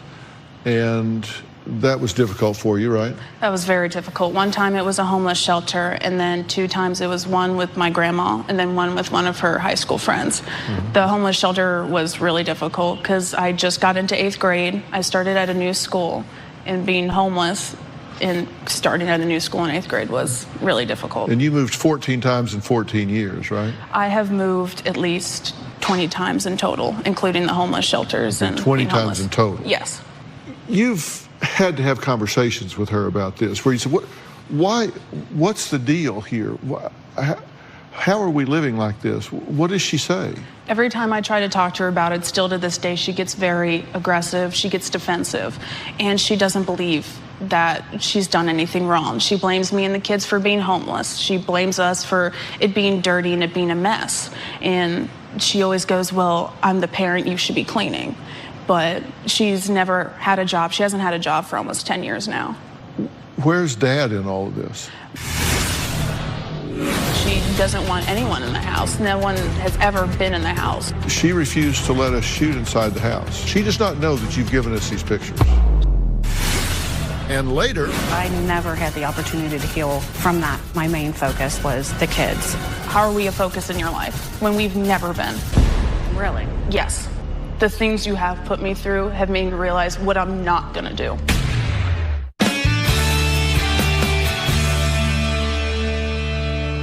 Where's Dad in all of this? My biological father, we are starting to have our relationship again, but my brother and sister, their dad passed away 13 years ago due to suicide. Okay, so 13 years ago, when you would have been 7. Yes. 5, 6, 7, you're young. Mm-hmm. They're very young. So they're infants. And he took his own life. Yes. And how did he do that? I believe it was with a gun. My mom actually is the one that found him. Okay.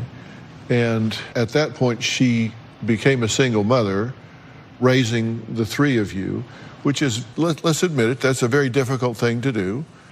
But she's not worked in 10 years. She's not home cleaning house. She never made it easier for us. Normally, she'd be at home, sitting on her phone or doing nothing. She likes to say that she takes us to sporting events, and she considers that being a parent. Does she ever have anyone come over to the house? No, she doesn't want anyone in the house. No one has ever been in the house. I haven't been able, ever since I was a kid, to have friends over and stay the night because of that reason. Well, normally when we get ready to do a story, we ask you a million questions, and we shoot and do interviews and that sort of thing, which includes the environment. We look where people live and we try to get a kind of day in the life, a cross-section of people's lives that we're going to be talking about. She refused to let us shoot inside the house. I'm not surprised.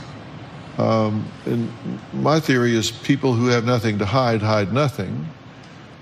Do you think the house is still the way that these pictures look? I truly believe the house is in the same condition that the other ones have been in. I went and actually visited in May because I went to go pick up my brother and sister to stay the night at my grandma's, and my little sister let me in.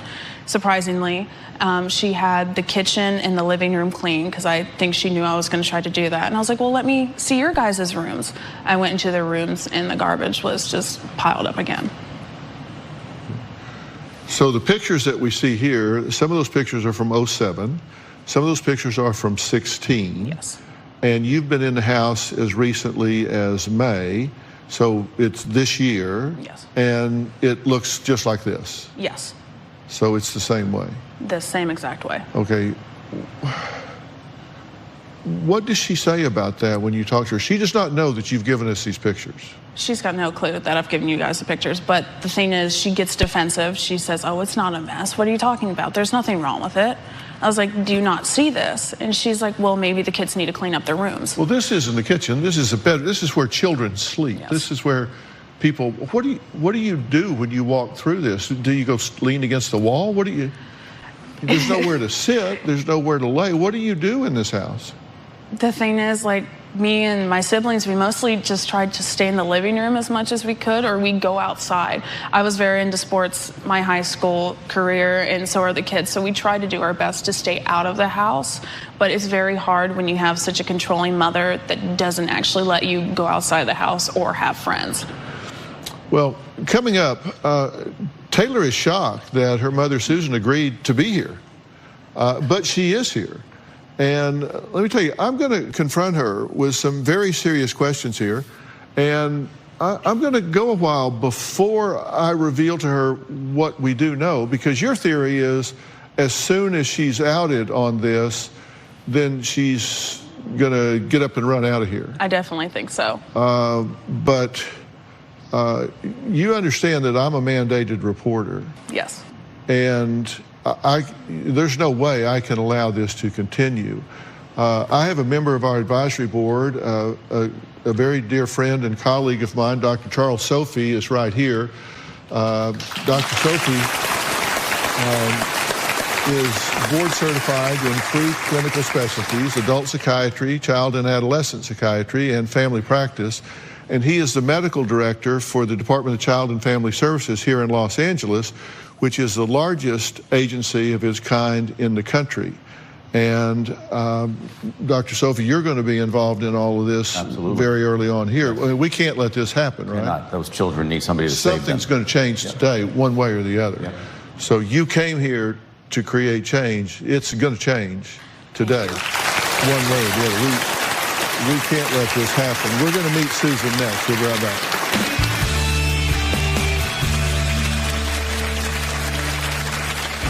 Taylor's making me sound a lot worse than I really am. She's acting like a 20-year-old who's throwing a temper tantrum. I've had it with being attacked by Taylor. I'm not here to bring up everything in the past. I think it's ridiculous that we have to be here on the Dr. Phil Show. And later...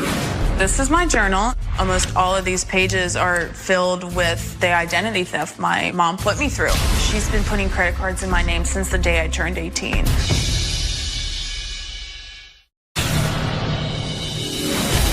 If Dr. Phil confronts my mom about all of her lies, I believe that she will get defensive and come up with even more lies to try to cover her other ones. She might storm off the stage. I think that she came here to look like a victim. I am shocked that she's here. Well, Taylor wrote to me very concerned about her younger siblings' living conditions. Now, her mom, Susan, has no idea Taylor provided us with photographs taken inside a couple of her recent homes. In fact, Susan wouldn't even let our camera crews film in her house now, insisting that this is not about her housekeeping, but about her relationship with Taylor. But here's what she told us. Take a look. My relationship with my daughter Taylor right now is broken and in turmoil. Taylor's making me sound a lot worse than I really am. She's acting like a 20-year-old who's being fed and throwing a temper tantrum. Taylor is not part of our family right now. That's Taylor's decision. I did not kick her out. She told me that she was going to attempt to get a temporary apartment with her boyfriend. I did not approve of the relationship. I do not think she should be having sex with her boyfriend. He's a loser. My husband committed suicide 14 years ago. I had no life insurance. As a single parent, I've made quite a few sacrifices to raise my kids by myself. I think that that's where a lot of it starts, is that suicide. I have devoted literally 14 years of everything that I've had to those kids. I've had some part-time jobs. We have moved around a lot. I've had different health issues. I was first diagnosed with MS. They thought was MS for a couple of years, and then it was migraines. I am taking my 1 tablet of metoprolol for my blood pressure. I am in stage 3 kidney failure and have to take medicine to control my blood pressure. I take 3 to 4 pills a day, 2 blood pressure and 1 water pill. I've had it with being attacked by Taylor. That is why I separated from them. I do not want the toxic drama in my life. I'm not here to bring up everything in the past. I think it's ridiculous that we have to be here on the Dr. Phil Show to fix this. Well, Susan, thank you for being here. Thank you. Tell me why Taylor left the house, why she's not living there now with the other 2 children and with you. It started in April when someone else had seen an Instagram post that she had posted with her boyfriend that she could not wait to adult with him. My concern is adulting would be that they are living in my house and doing things that they should not be, which then in turn concerned me with my younger 2 kids, and I don't think that that is appropriate. As a parent, your house is a safe zone with 2 younger children there, you don't want somebody bringing toxicity into the house for them to see bad role model. Yes, I don't think that it's appropriate if she would be staying with him in my house, having him in my house as in an adult type fashion. Okay. Had he ever spent the night in your house? No. Had he ever been in your house? No. Okay. Did you intend for him to come stay in your house? No, I would never let him in the house. Why not? The arguing, the yelling at the kids constantly, how it could be dirty sometimes. Do you guys yell and scream at each other? I have not spoken to her in a month. So well, before a month? Yes. Do you have a combative relationship, the 2 of you? We did not up until that point. Is that true? No, that's not true. What is true? The fact, the truth is, me and my mom, we've never gotten along. Never have, probably, I'm afraid never will. She's very controlling. If things don't go her way, she gets very upset. She gets angry. She'll start screaming and yelling. I used to have to be nice to her just in order so I wouldn't get yelled at. Now, you say that overall, this is a quote, you said, overall, as a single mother, I busted my butt to get these children to where they are today. I did everything I could and put my focus on them. Yes, that is true. And I understand you're a single mother because your husband took his own life very early in the children's lives. Correct. And I'm sorry for your loss, by the Thank way. you. That's a terrible thing to have to go through. Do you think you ever got past that? Honestly, I did not up until about a year ago. I have changed, I have healed. I never had the opportunity to heal from that because of the 3 kids. I literally, that was my main focus, was the kids. We've been homeless 3 times. How are we a focus when you haven't had a job in over 10 years? Like, in all seriousness, how are we a focus in your life when we've never been? Really? Yes. I think it's interesting that when I was told we were coming here, it was to repair the relationship, that was what the main focus of this was. I had my doubts of coming, to be quite honest. That is why I'm here, is to work on a relationship with Taylor. Well, that begins with honesty, right. And right. she thinks you're not being honest with her or about the life that she's lived and that her siblings are living. Right. I'm going to disagree with that. Disagree with which? How she views her childhood. She is successful. She's a good kid. That had to come from somewhere. It didn't just fall out of the sky. It didn't come from you. I'm sorry that is, if anything, your opinion. The things you have put me through have made me stronger and realize what I'm not going to do. Well, good. I hope that...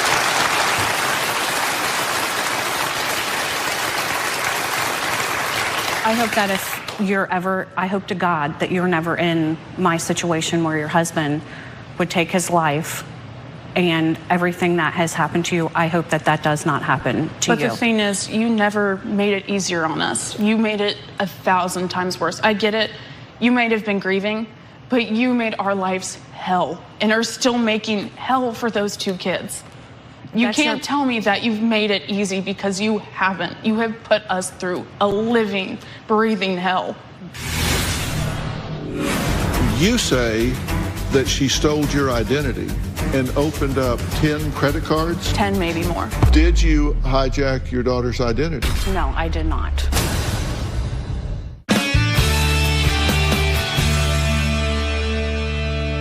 You say that she stole your identity. Yes. And opened up, what, 10 credit cards? 10, maybe more.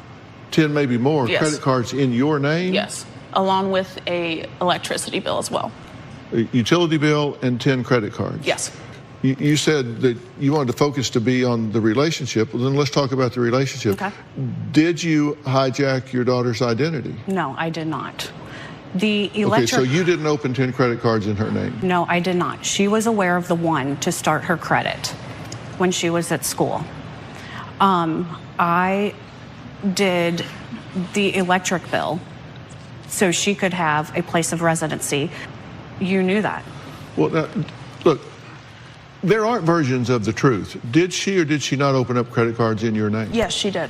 And they weren't for you. She had the credit cards. Yes, she had the credit cards the whole time. We actually have some videotape about that, so let's take a look at that. This is my journal. Almost all of these pages are filled with the identity theft my mom put me through.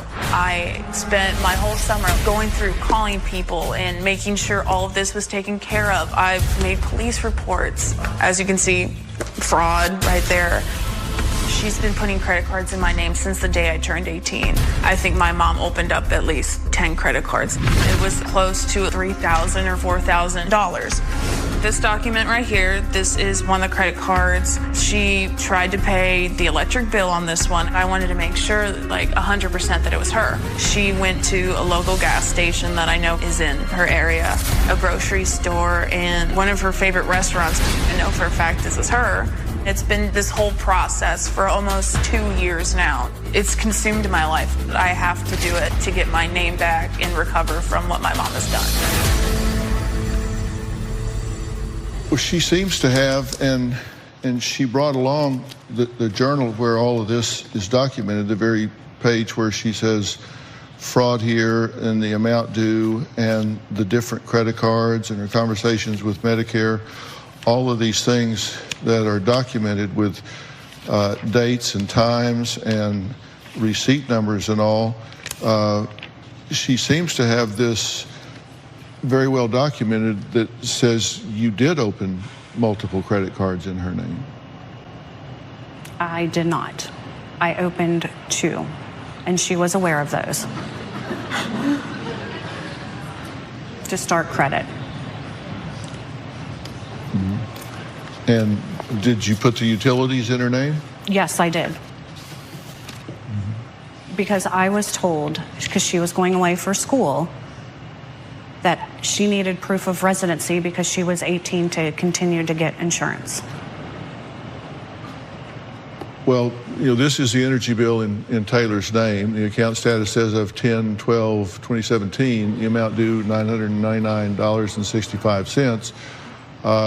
So it was opened in your name. Did it get paid? They're still in the process of trying to pay it and make sure everything's together. It was originally $1,103, I believe. Well, that's months and months old, so that's a black mark on your credit, right? Yes. Who was supposed to pay that bill? She was. I was. But Absolutely. You didn't pay it? No, because she had the amount changed and, well, to the address where she is currently living. And she is still under my insurance, under the Medicaid, under our county, which that is technically fraud. I'm actually not. I went and changed it last year. You don't want to mess up your insurance because you have medical problems, right? That's correct. You're in stage 3 kidney failure? That is correct. Okay. And do you have MS?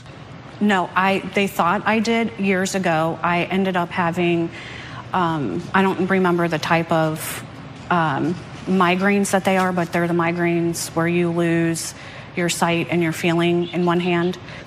I want to take a quick break. When we come back, I have some very serious questions for both of these people because there are some issues afoot here that are really pivotal. And it's time to get real and acknowledge what's going on, or things are going to deteriorate really fast. We'll be right back.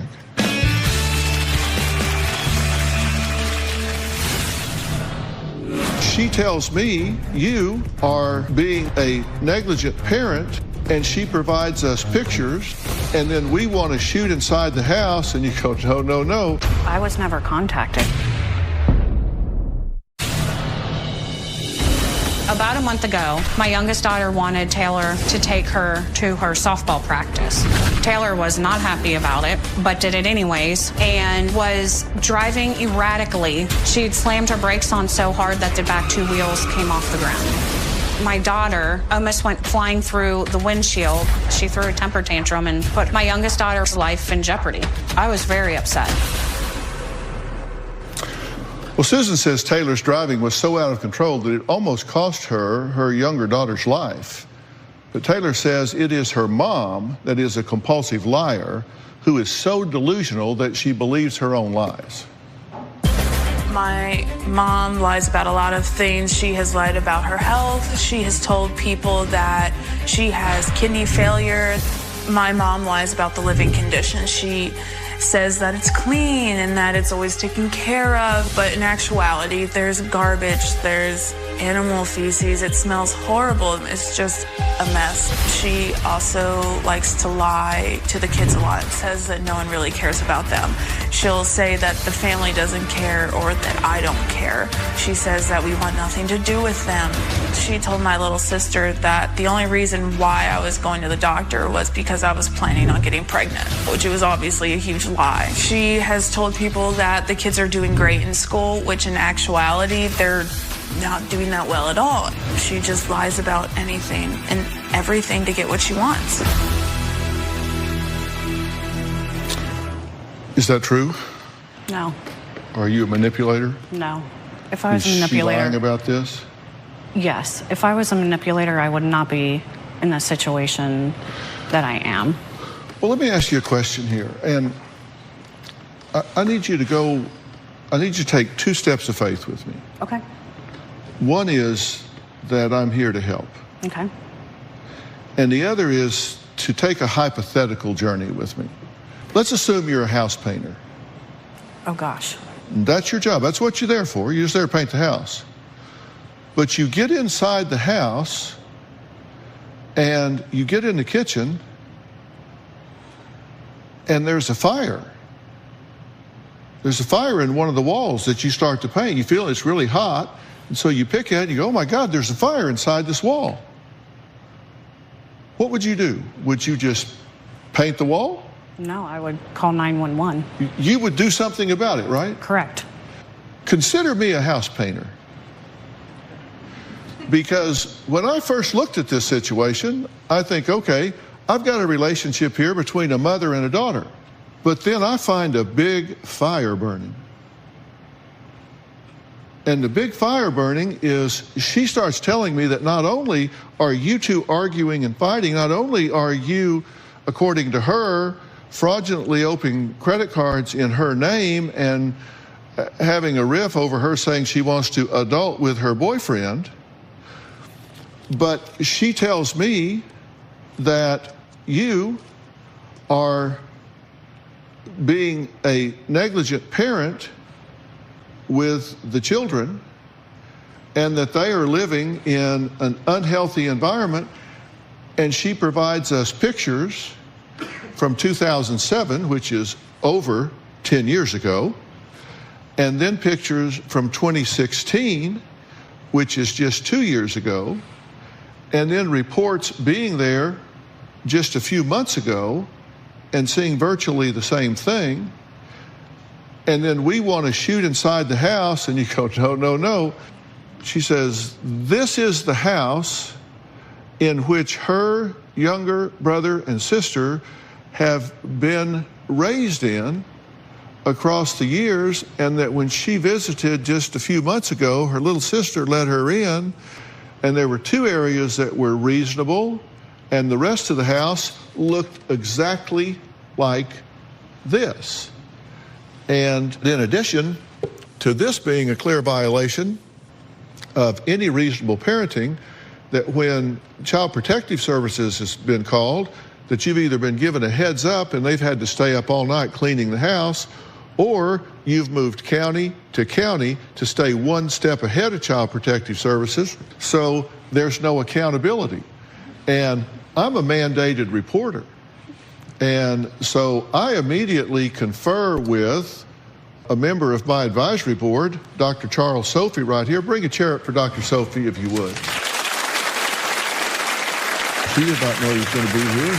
He's board certified in adult psychiatry, child and adolescent psychiatry, and family practice. And he is the medical director for the Department of Child and Family Services here in Los Angeles, which is the biggest CPS, biggest DCFS in the entire country. So I show him all of this, and he's absolutely appalled and concerned. So he says, well, what did you find? Because I know you always shoot in the homes.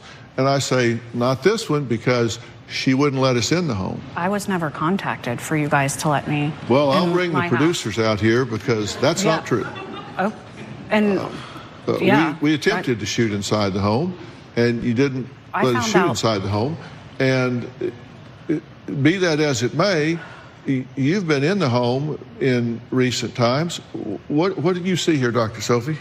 It's deplorable. I mean, no one, not even an animal, should live like that. That's not our home. That is not where we currently well, whose pictures are at. Aren't they your home?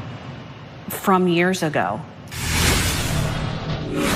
You didn't let us in that house. If you're going to just lie to me and say, oh no, everything's fine, I will not allow children to live in that environment. I cannot, I will not, he cannot.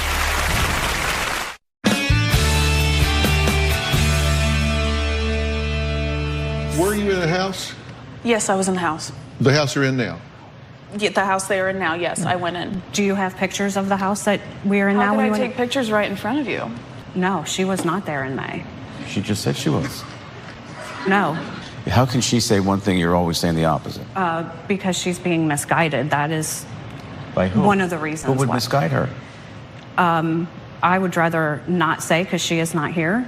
Let me stop you for a second. I want you to take a real deep breath and think about what you're saying right now, because I want you to understand, I'm here to help you. You've watched this show before, right? Yes. And you know I'm about family unification, not fragmentation. Right. I want children with their parent. Robin and I work in the foster care system. Broken system. Horrible system. I believe that is what your home is like in part now. I believe that. I will get that verified, but I'm going to tell you right now, I believe that. I believe you're not an evil woman. I believe you are a single mother, and I believe that you're doing the best you think you can do, and I think you need help. I'm not trying to ruin your life. I'm trying to help you fix your life. Okay. So I'm not here to throw you under the bus. I'm here to pull you out from under the bus. I think you're under the bus now. I'm trying to pull you out from under the bus. But you need to understand, in no uncertain terms, I have no intention, to the extent that I have the influence and ability to do so, I will not allow children to live in that environment. I cannot, I will not, he cannot, he will not.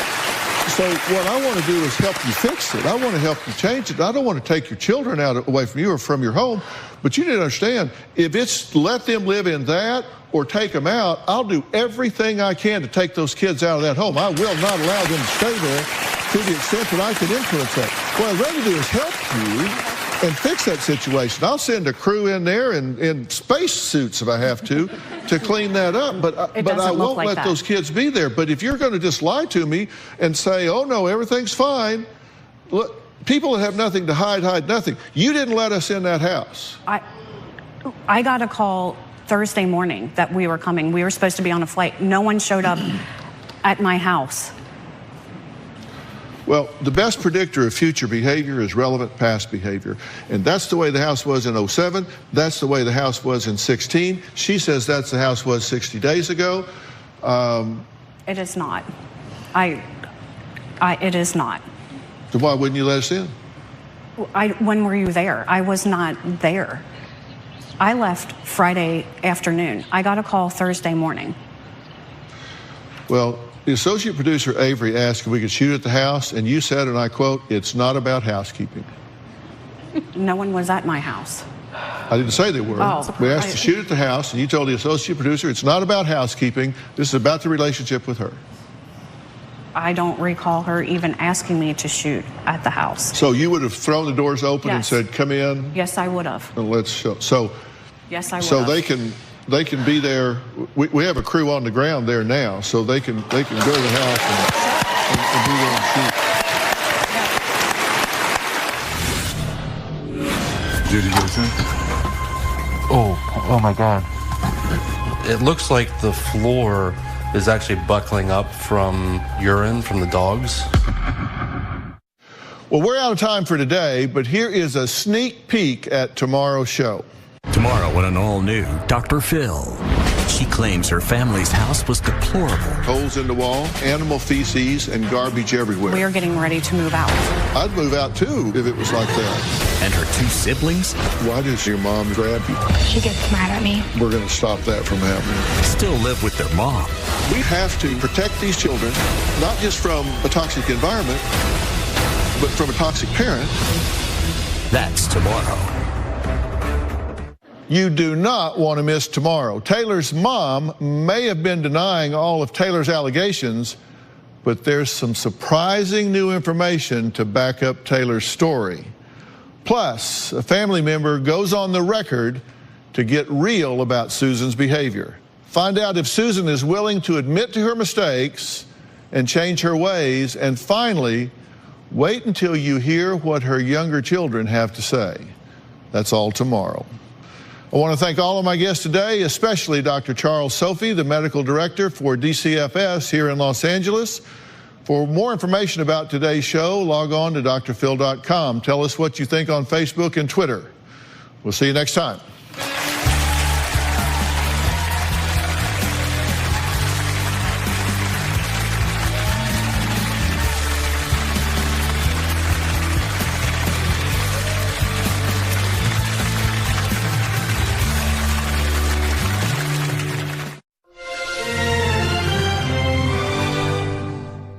Dr. Phil. He claims his wife spied on him. Pepper is so jealous. Look at me. What do I have to be jealous of? Fired a gun at him. Not at him. I was like, oh, wow, here's a gun. Ooh, what does it do? So you were just lovingly firing the gun. And chased him down the highway. We're talking high-speed chase. He won't talk to me. He shuts down. So your theory is he shuts down, so I'll run him down? Plus, from Married to Medicine. So if you don't want to be here to participate, to try to reconnect, to work. Is this about reconnection? Can they go from sexless and separated? Do you want your wife to walk away feeling like a loser? To happily ever after? I intend for this to change today.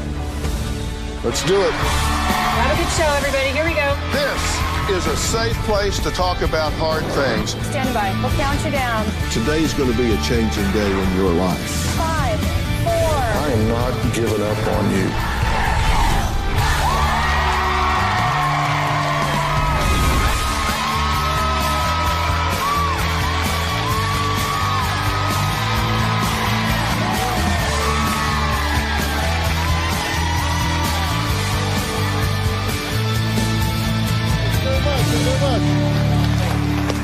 Well, Chris says he has been through 14 years of hell with his wife, Pepper, who he says constantly accuses him of cheating, spies on him at work, and has even chased him down the freeway at high speeds. We're talking high-speed chase here. But Pepper says Chris is not an innocent victim. She claims her husband has threatened to kill her more times than she can count, and even punched her in the face. Now, Chris admits he hit his wife, but claims she pushed him to the point where, bam, he backhanded her. Afterwards, Chris says he wished Pepper would have called the police because if he had gone to jail, it would have been the first night he actually had some peace in their entire marriage. Take a look. We have been married for 14 years. 10 of the 14 years have been constant hell. My marriage is toxic. My husband, Chris, he's very misogynistic. I consider myself an old-fashioned guy. I come home, I'm looking for steak and potatoes. Is he cooking a little sliver of salmon? I did not get married to cook for myself. The phone calls when I'm coming home, it's not about, oh, I'm worried about having dinner ready. It's about, oh, I don't want to cook, so can you pick up something? It becomes World War III in the house if he does not have steak. He expects obedience as if I am a German Shepherd. Pepper is very jealous of my coworkers. Tell me what you're doing. Who are you? I'm considering a roommate over there. Okay. It's not a coworker. It's not a female that I know. Please don't start tripping. Pepper showed up at my work about 4 times, trying to catch me. One time, myself and a coworker were walking across the parking lot, and lo and behold, I spot Pepper. It was a very accusatory tone. Honey, who's this? I consider that spying. My husband tries to create jealousy. I have not ever shown up unannounced to spy on him at work. If it involves a female, I have to lie. She's jealous, just hates any female. I am not jealous. Look at me. What do I have to be jealous of? Chris has taunted me with his coworkers. I have an Asian girlfriend. I said, well, why don't you marry the bitch? Several years ago, we were arguing. He was angry. I'm gonna kill you. So I sprayed him with pepper spray. There's been several times where we had an argument. I left the house, got in my car. She immediately jumps in another vehicle. There's been times on the highway, I'm doing 80, 90 miles an hour. She's chased me like we had cops and robbers at least 10 times. Another time, when I got into a fight, she picked that gun up, it went off. Pow! And what I've learned to do is not poke the bear. My biggest fear is me. Can't poke a lion and keep poking him and expect him not to react. Does this seem reasonable, a reasonable way to be in a marriage? No. What seems unreasonable about it to you? What's unreasonable about this marriage, Dr. Phil, is that there's no real communication. She has made the last, at least out of 14 years, at least 12 of them have been nothing but stress, chaos, disorder, mistrust, everything. It's just been pure hell. Pure hell. It's not normal for a man to have to be accused of every single female he knows. And that is not true. You said you're afraid if you stay in this marriage, something's going to happen. What are you afraid is going to happen?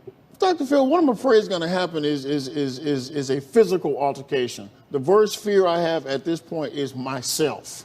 You're afraid you're going to hurt her? I'm afraid that there's going to be, or vice versa. But you've hit her, correct? Yes, I have. Yes, I have. Not nothing I'm proud of, not at all. But yes, I have. Well, that's not okay. No, sir. And you're right. If you feel like you are in a situation where you cannot control yourself from doing that, then you're right. You need to get away from her. You need to get out of this, because there is no theory under which you or any other man should ever put their hands on a woman in anger. Agreed. And if that's the case, if you're smart enough to recognize that you can't control that, then you're right. For her and for you, you need to get away from her before dark today, or you're going to wind up in jail and you're going to wind up in the hospital. I have worked in 3 prisons. I've survived domestic violence. I would never block him. I would never do that. That is absolutely not true, Dr. Phil. She wants to sit and say that I would chase him in the car, happened. but in the house, no. Why are you chasing him in the car? I get away. Yeah, let's talk I why. haven't done that, for maybe 3 years. Maybe 3 months, because he won't talk to me. Our communication. Okay, well, hang on. He shuts down. So your theory is he shuts down, so I'll run him down? No. I just get in the car. Now, we've been married 14 years. Now, I don't follow him anymore because it's so stupid. No, hold on. So you're chasing him in the car. You guys are going 60, 70, 80 miles an hour. So you chase him in the car. Let's say you catch him. All right, what constructive is going to go on? Nothing, Dr. Phil. So why are you chasing him? What's your thought process? It's foolish. It's stupid. You have hit me 3, 4, 5 times, Chris. His problem is he wants me to move into his deceased parents' house, and I cannot do that. We were into it on the street. And you said, oh, yeah, you say this again, I'm going to have my son Ali come kick your ass. Of course you don't remember. Women because you refuse to probably remember. say that I will call the police. Okay, I'm wasting my time here You know with what you I'm guys. saying? Seriously, Go ahead. I'm wasting my time with you guys here, seriously, because what you're doing is you're wanting to yell and scream at each other and do what you do when I'm not here. You don't need me for this. This marriage to me is worth saving. I do not know how at this point. I am seeking the guidance, some counseling to right this wrong, to put this marriage back on track. Do you actually think that he is cheating with your sister? I never said that. My sister would never do that. Then why do you say it to me? I don't say Okay, that. wait a minute. This is me conducting an interview with her. He liked her lemon bars. Oh, yes, I do too. You like her lemon bars? Yes. Are you having an affair with her? No, sir. So you can like her lemon bars and not be sleeping with her? I never said that to him, sir. Okay, so we're going to play semantics. He's diabetic. And then my family loves sugar. Oh, you were just concerned about his health. Yes. And I am, sir. You know, my family's very moral. No. She would never do that. He would never do that. This had nothing to do with jealousy. You were just concerned about his health and ingesting lemon bars. Absolutely, Dr. Phil. Absolutely, because he's diabetic. He's type 2 So diabetic. what happened when you brought the lemon bars home? Never brought him home. I believe that it was a situation where we were at her sister's house. Right. House party. Ate them, complimented her about them, kind of made a big deal about it because they were absolutely delicious. You know, they were great. But the fact that I even complimented another female, sister or not, it just gets to her. Is that true? Dr. Phil, as you see, That's not an essay question. I'm I asking need you, attention. Is that true? Yes. Yeah. I feel jealous sometimes. All right, Chris says he has threatened to divorce Pepper several times, but there's one thing stopping him. We're going to find out what that is when we come back.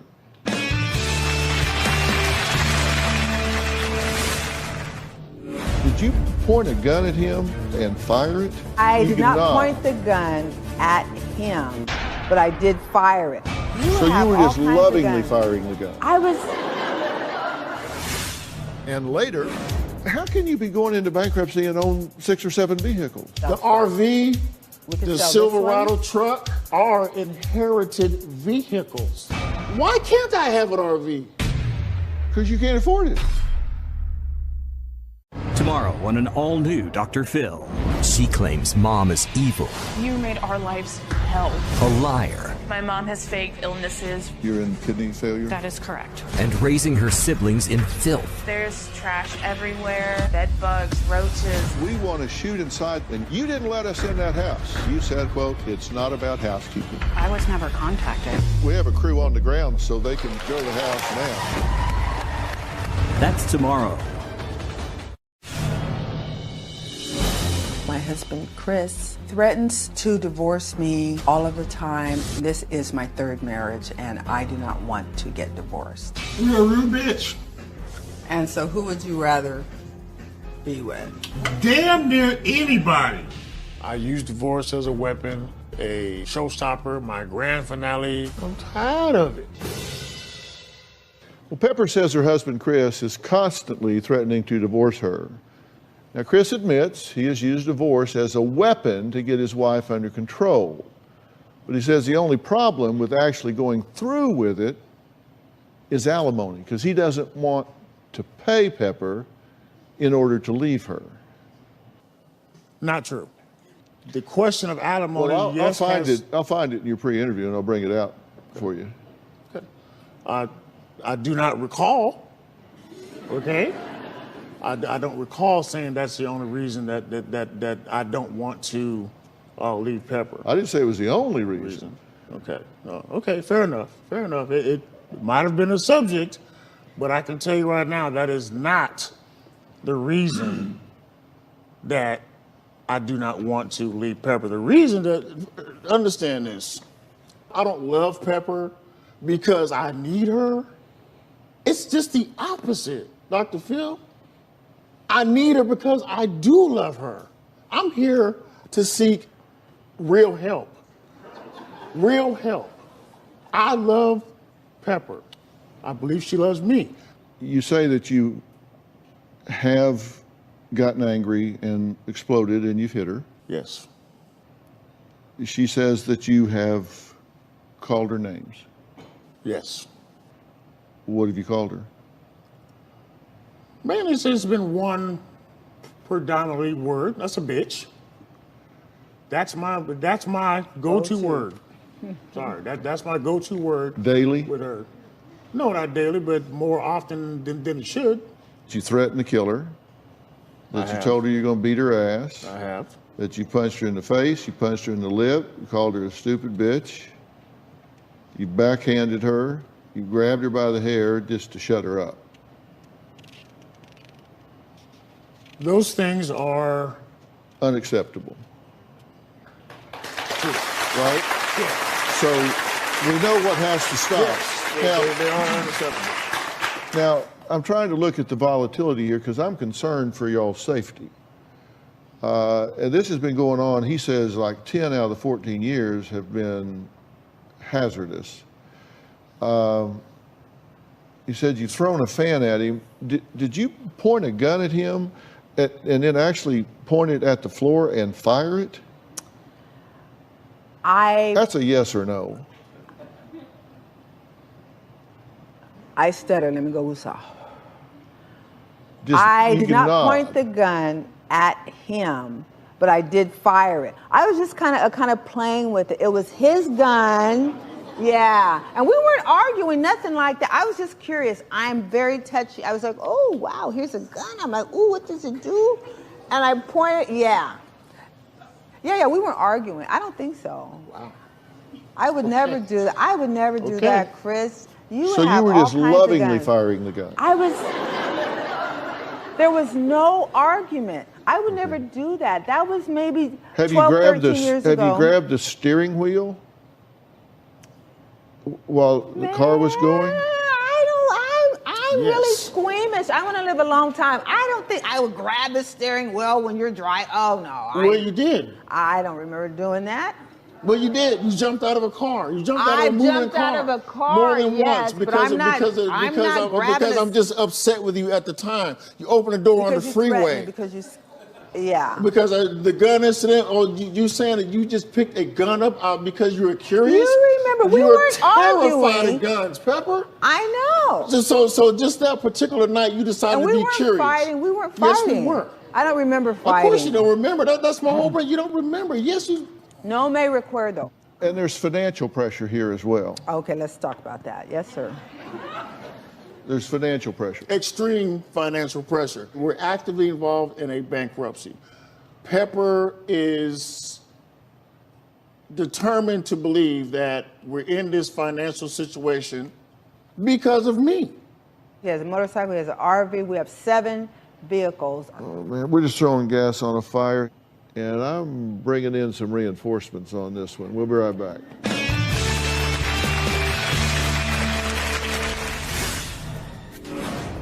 Now, Pepper. Yes, sir. Am I boring you? You're not. I am thrilled to be here. You've emailed the show 334 times. So I would think that this would be a big moment for you. Chris is a compulsive shopper. His parents left him quite a bit of money. He spent it frivolously. Motorcycles, cars. This is a beautiful Yamaha motorcycle. The Chinook RV.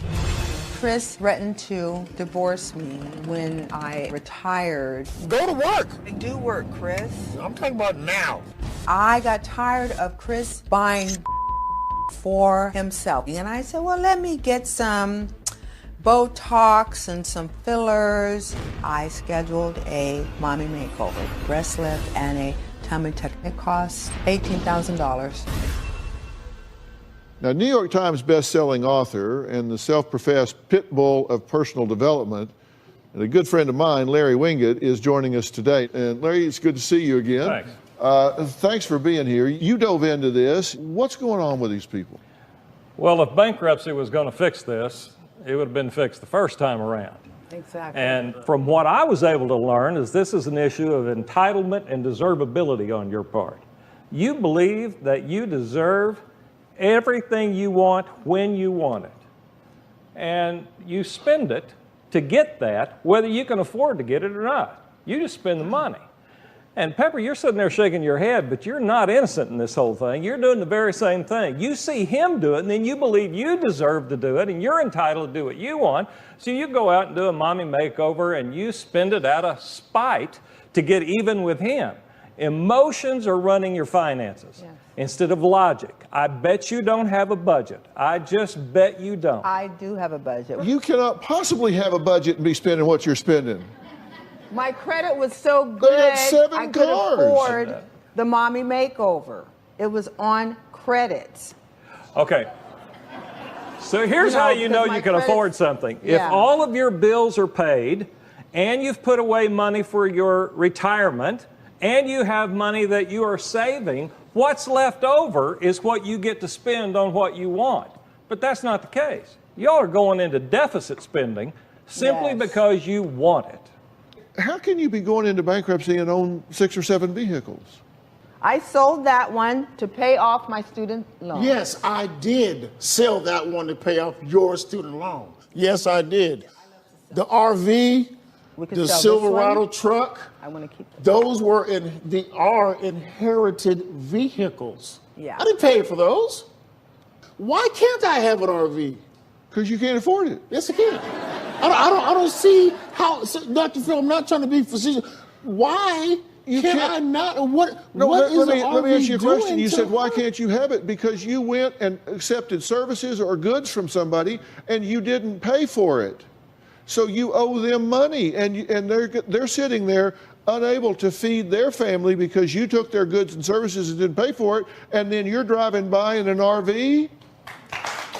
And we pay the Chapter 13 every month. I pay it every month.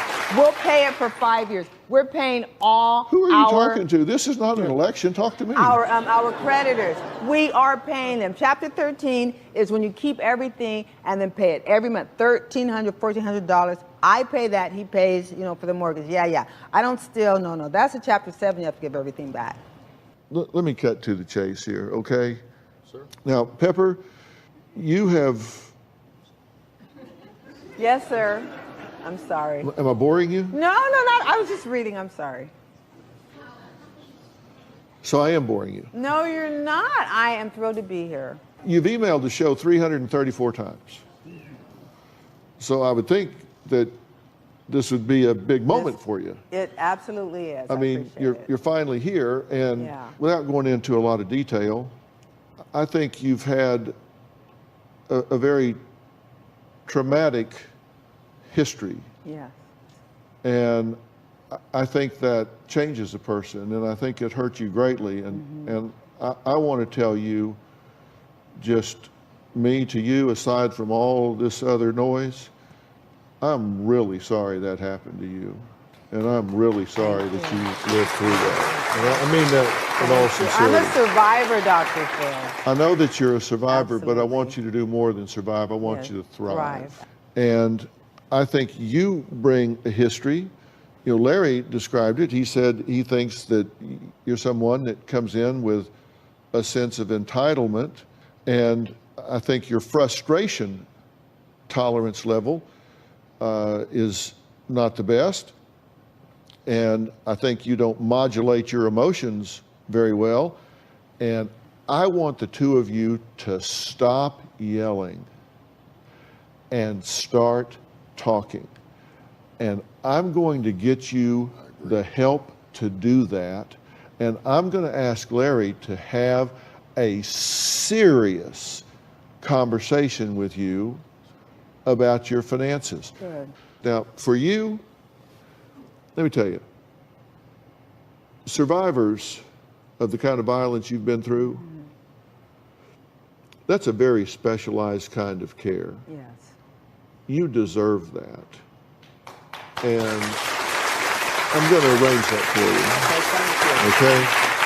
You need to resolve that if you have to go out a window to get away, you're not ever going to put your hands on her in anger again. That's not who you That's are. my Never commitment do that from again. this day forward. You never apologize when you hit me. You've never apologized. You never Let me say you're it now, sorry. in front of whoever wants, I'm sorry. For what? Tell me specifically. Oh. I love you. Thank you, thank you, thank you, thank you. And Larry, thank you. Next, we're going to meet an outspoken couple from Bravo TV's reality show, Married to Medicine, who say their 22-year marriage has hit the rocks. We're going to find out what happened when we come back.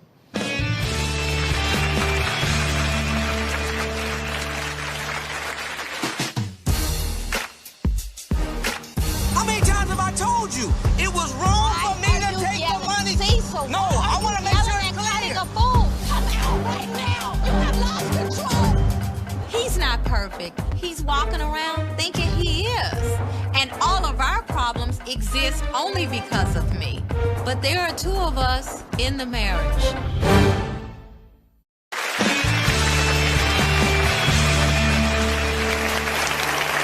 Well, Dr. Simone and her husband Cecil are one of the couples featured on the popular Bravo TV reality show, Married to Medicine.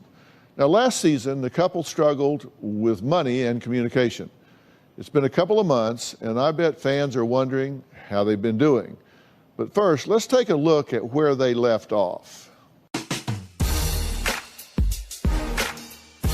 Do you feel that it's fair to invest our money without talking to me first? The same way money was taken out to buy the Maserati. Oh, no. Oh, look, my hard work is actually paid off. You got a Mazzy? No, it's not fair. But it I only sounds ended like there. it's tit for tat, No. like you did it because I did it. No, I'm not Stay saying fair. that. Why Stay are we fair. going over the same over and over again? Cecil, if you don't want to be here to participate, to try to reconnect, to work... Is this about reconnection? That's a good question. How many times have I told you it was wrong for me to take the money? Cecil, no, I want to make sure it's clear. It was wrong taking the money out and investing it. I'm not going to participate if you can't calm down. This ain't about reconnection. This is dumb. Come out right now. You have lost control.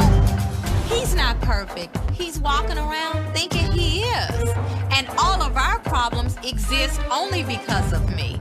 But there are two of us in the marriage. Okay, it's good to meet you guys. You two have been very candid, very open, and very genuine in this situation, right? We have. You're not putting on for the cameras here. You're just being transparent about what's going on in your relationship. Correct. And what problems are you still struggling with since you decided to reconcile last season? What's the biggest challenge you're dealing with at this point? Well, we're both pretty stubborn, and we're just trying to figure out how to get back on track, mainly with our sex lives and just being a team.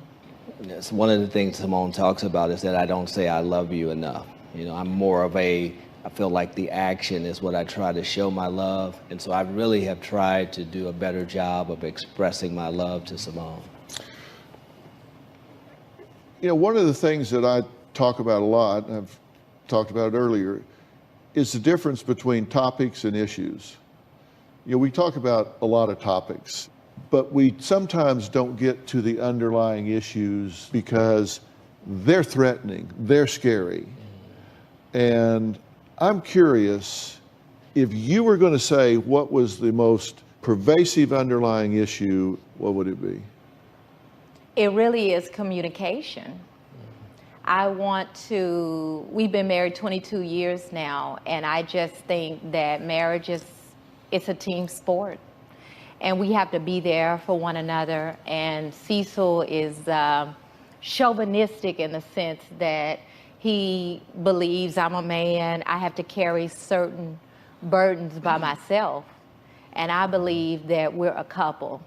And there is no burden that I would have, no burden that he should have, that either one of us should carry alone. Mm-hmm. Yes.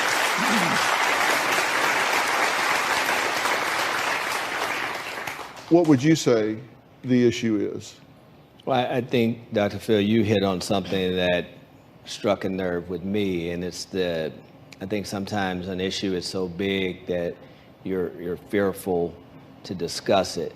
I think our issue is not making time for one another, being so busy with work, our television show, our boys, and I think that our issue is that we have stopped putting the emphasis on each other. I've watched a lot of footage of y'all. I've listened to a lot of what you've said as we've talked to you. And I have an opinion. Uh-oh.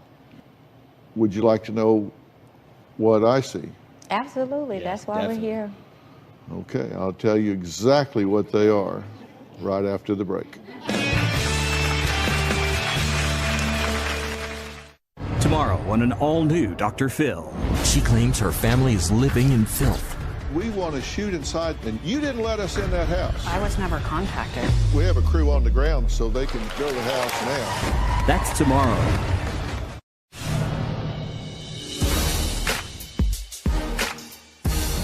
What you been doing?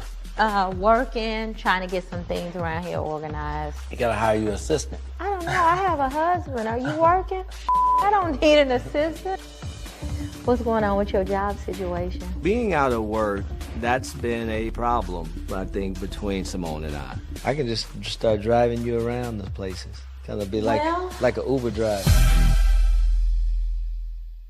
Okay, before the break, I asked each of these two if they thought there was an issue that was outstanding. They said sort of.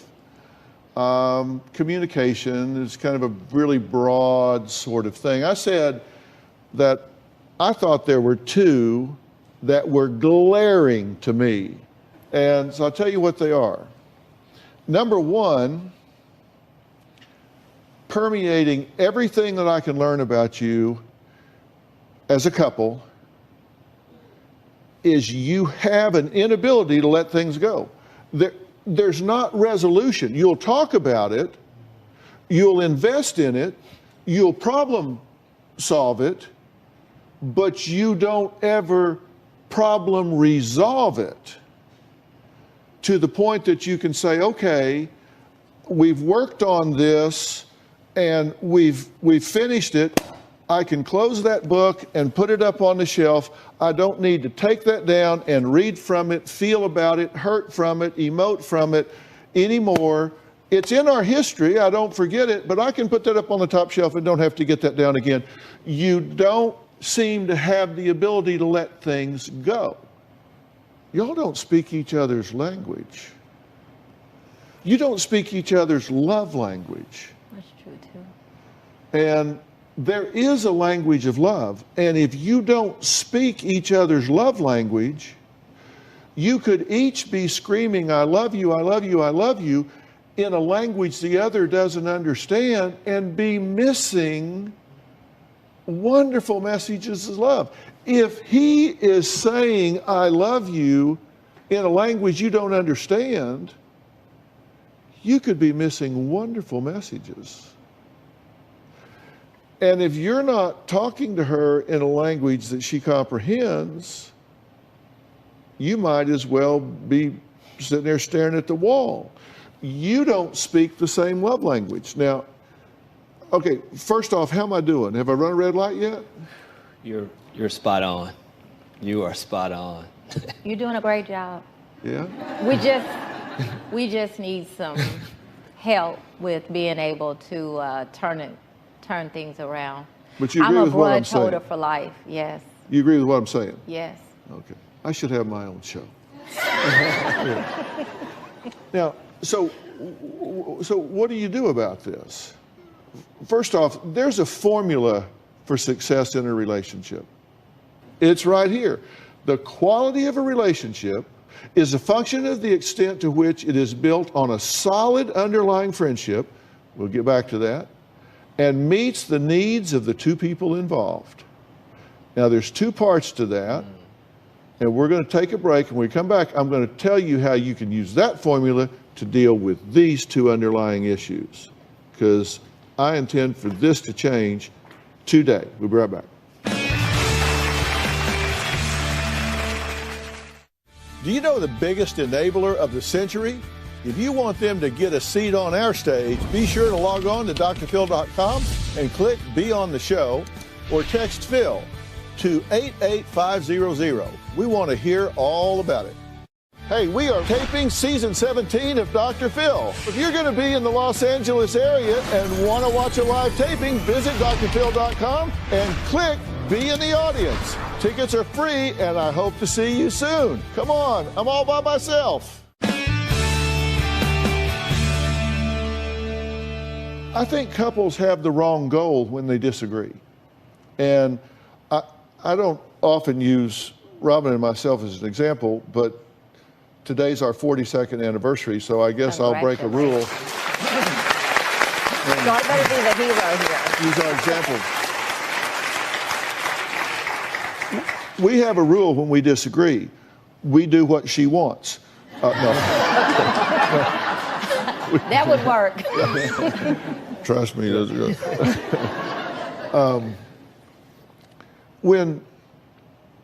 When you have a disagreement, your goal should not be to win the argument. And common sense says you want to win. When you have an argument, you want to win, right? Right. But that's the wrong goal, and we figured that out. That's the one thing we really did figure out early on. And the goal should be that you want your partner to understand how you feel, and then be willing to leave it with them. Because if you win, that means what? They lose. They lose. Do you want your wife to walk away feeling like a loser? I don't. You're wanting him to go do things that you want him to do. Do you want him to feel like he has been a loser? In certain circumstances. Okay, that's issue number 3. Okay, no, you understand what I'm saying? I do. You don't want to erode his self-worth and self-esteem. Correct. Stand up for me. Okay, get on the other side of this chair. I'm putting you to work. Pick it up. Right. Okay, now get back in. Didn't know you were going to be a stagehand, did you? Okay, now, this is just going to take just a couple of minutes, okay? First, I want you to look at each other. Don't say anything, just look at each other.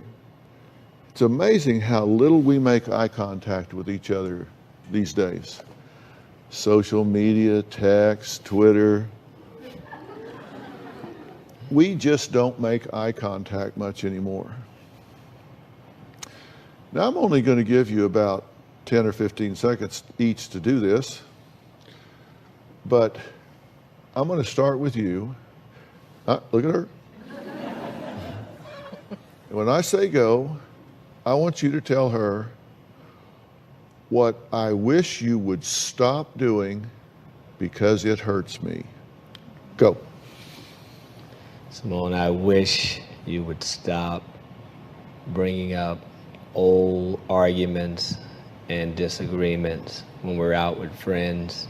It's really embarrassing, and it hurts me to see you angry and upset over and over again.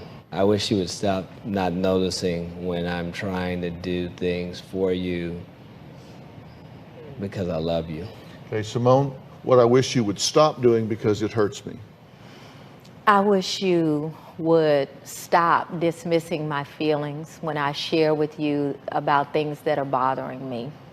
I wish that you would stop paying so much attention to social media. And I wish you would stop focusing on being the man and just remember that we are a team.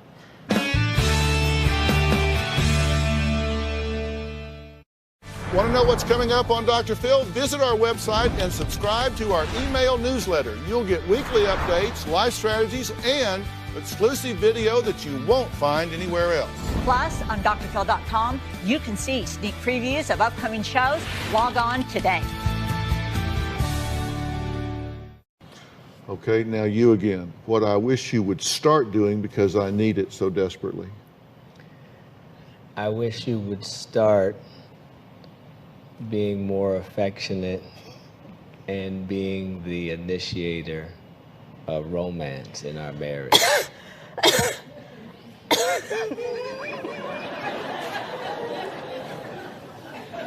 Okay, go ahead. Keep going. I wish you would start saying that you love me. And even though I don't say I need it, I do need that also. Hey, Simone, what I wish you would start doing because I need it so desperately. I wish you would start being more affectionate outside of the bedroom. I wish you would start listening to my ideas and suggestions and understand that they are for the betterment of our family. Keep going. I wish you would start to take some bubble baths with me. I wish you would consider my feelings when you're planning your golf outings or other things, and come to me like you used to make sure I was all right with it and not just assume that you could do whatever you wanted to do. Okay, last time around the track. Simone, what I hope you keep doing because I value it so greatly. Simone, what I hope you keep doing because I value it so greatly is being a friend of mine and having my back when things get tough. And I truly cherish our friendship, and I don't ever want to lose it. And Simone, what I hope you keep doing because I value it so greatly. Cecil, what I hope you keep doing is being an amazing father to our children because I value it so greatly. Give your wife a hug and I'll move this chair.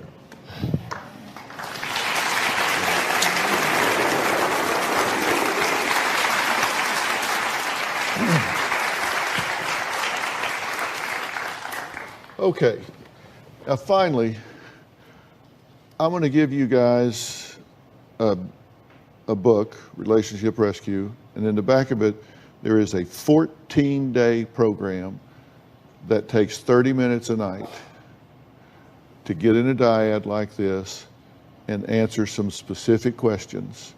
And it takes a maximum of 30 minutes where you got to turn the phone off, turn every TV off, turn everything off, and do that for 14 days. So it only takes a total of less than 7 hours. And I feel really, really strongly that this will be a game changer. Will you do that for me? Absolutely. Yes, definitely. Fair enough? Yep. Fair Okay, enough. good to meet you guys. Thank you so much. I want to thank all of my guests today. You can catch up with Dr. Simone and Cecil on the new season of Married to Medicine, Sundays on Bravo at 8 p.m. Eastern Standard Time. A special thanks to New York Times bestselling author and the self-professed pit bull of personal development, Larry Winget. Larry Winget's book, What's Wrong with Damn Near Everything, is available in bookstores and online. We'll see you next time.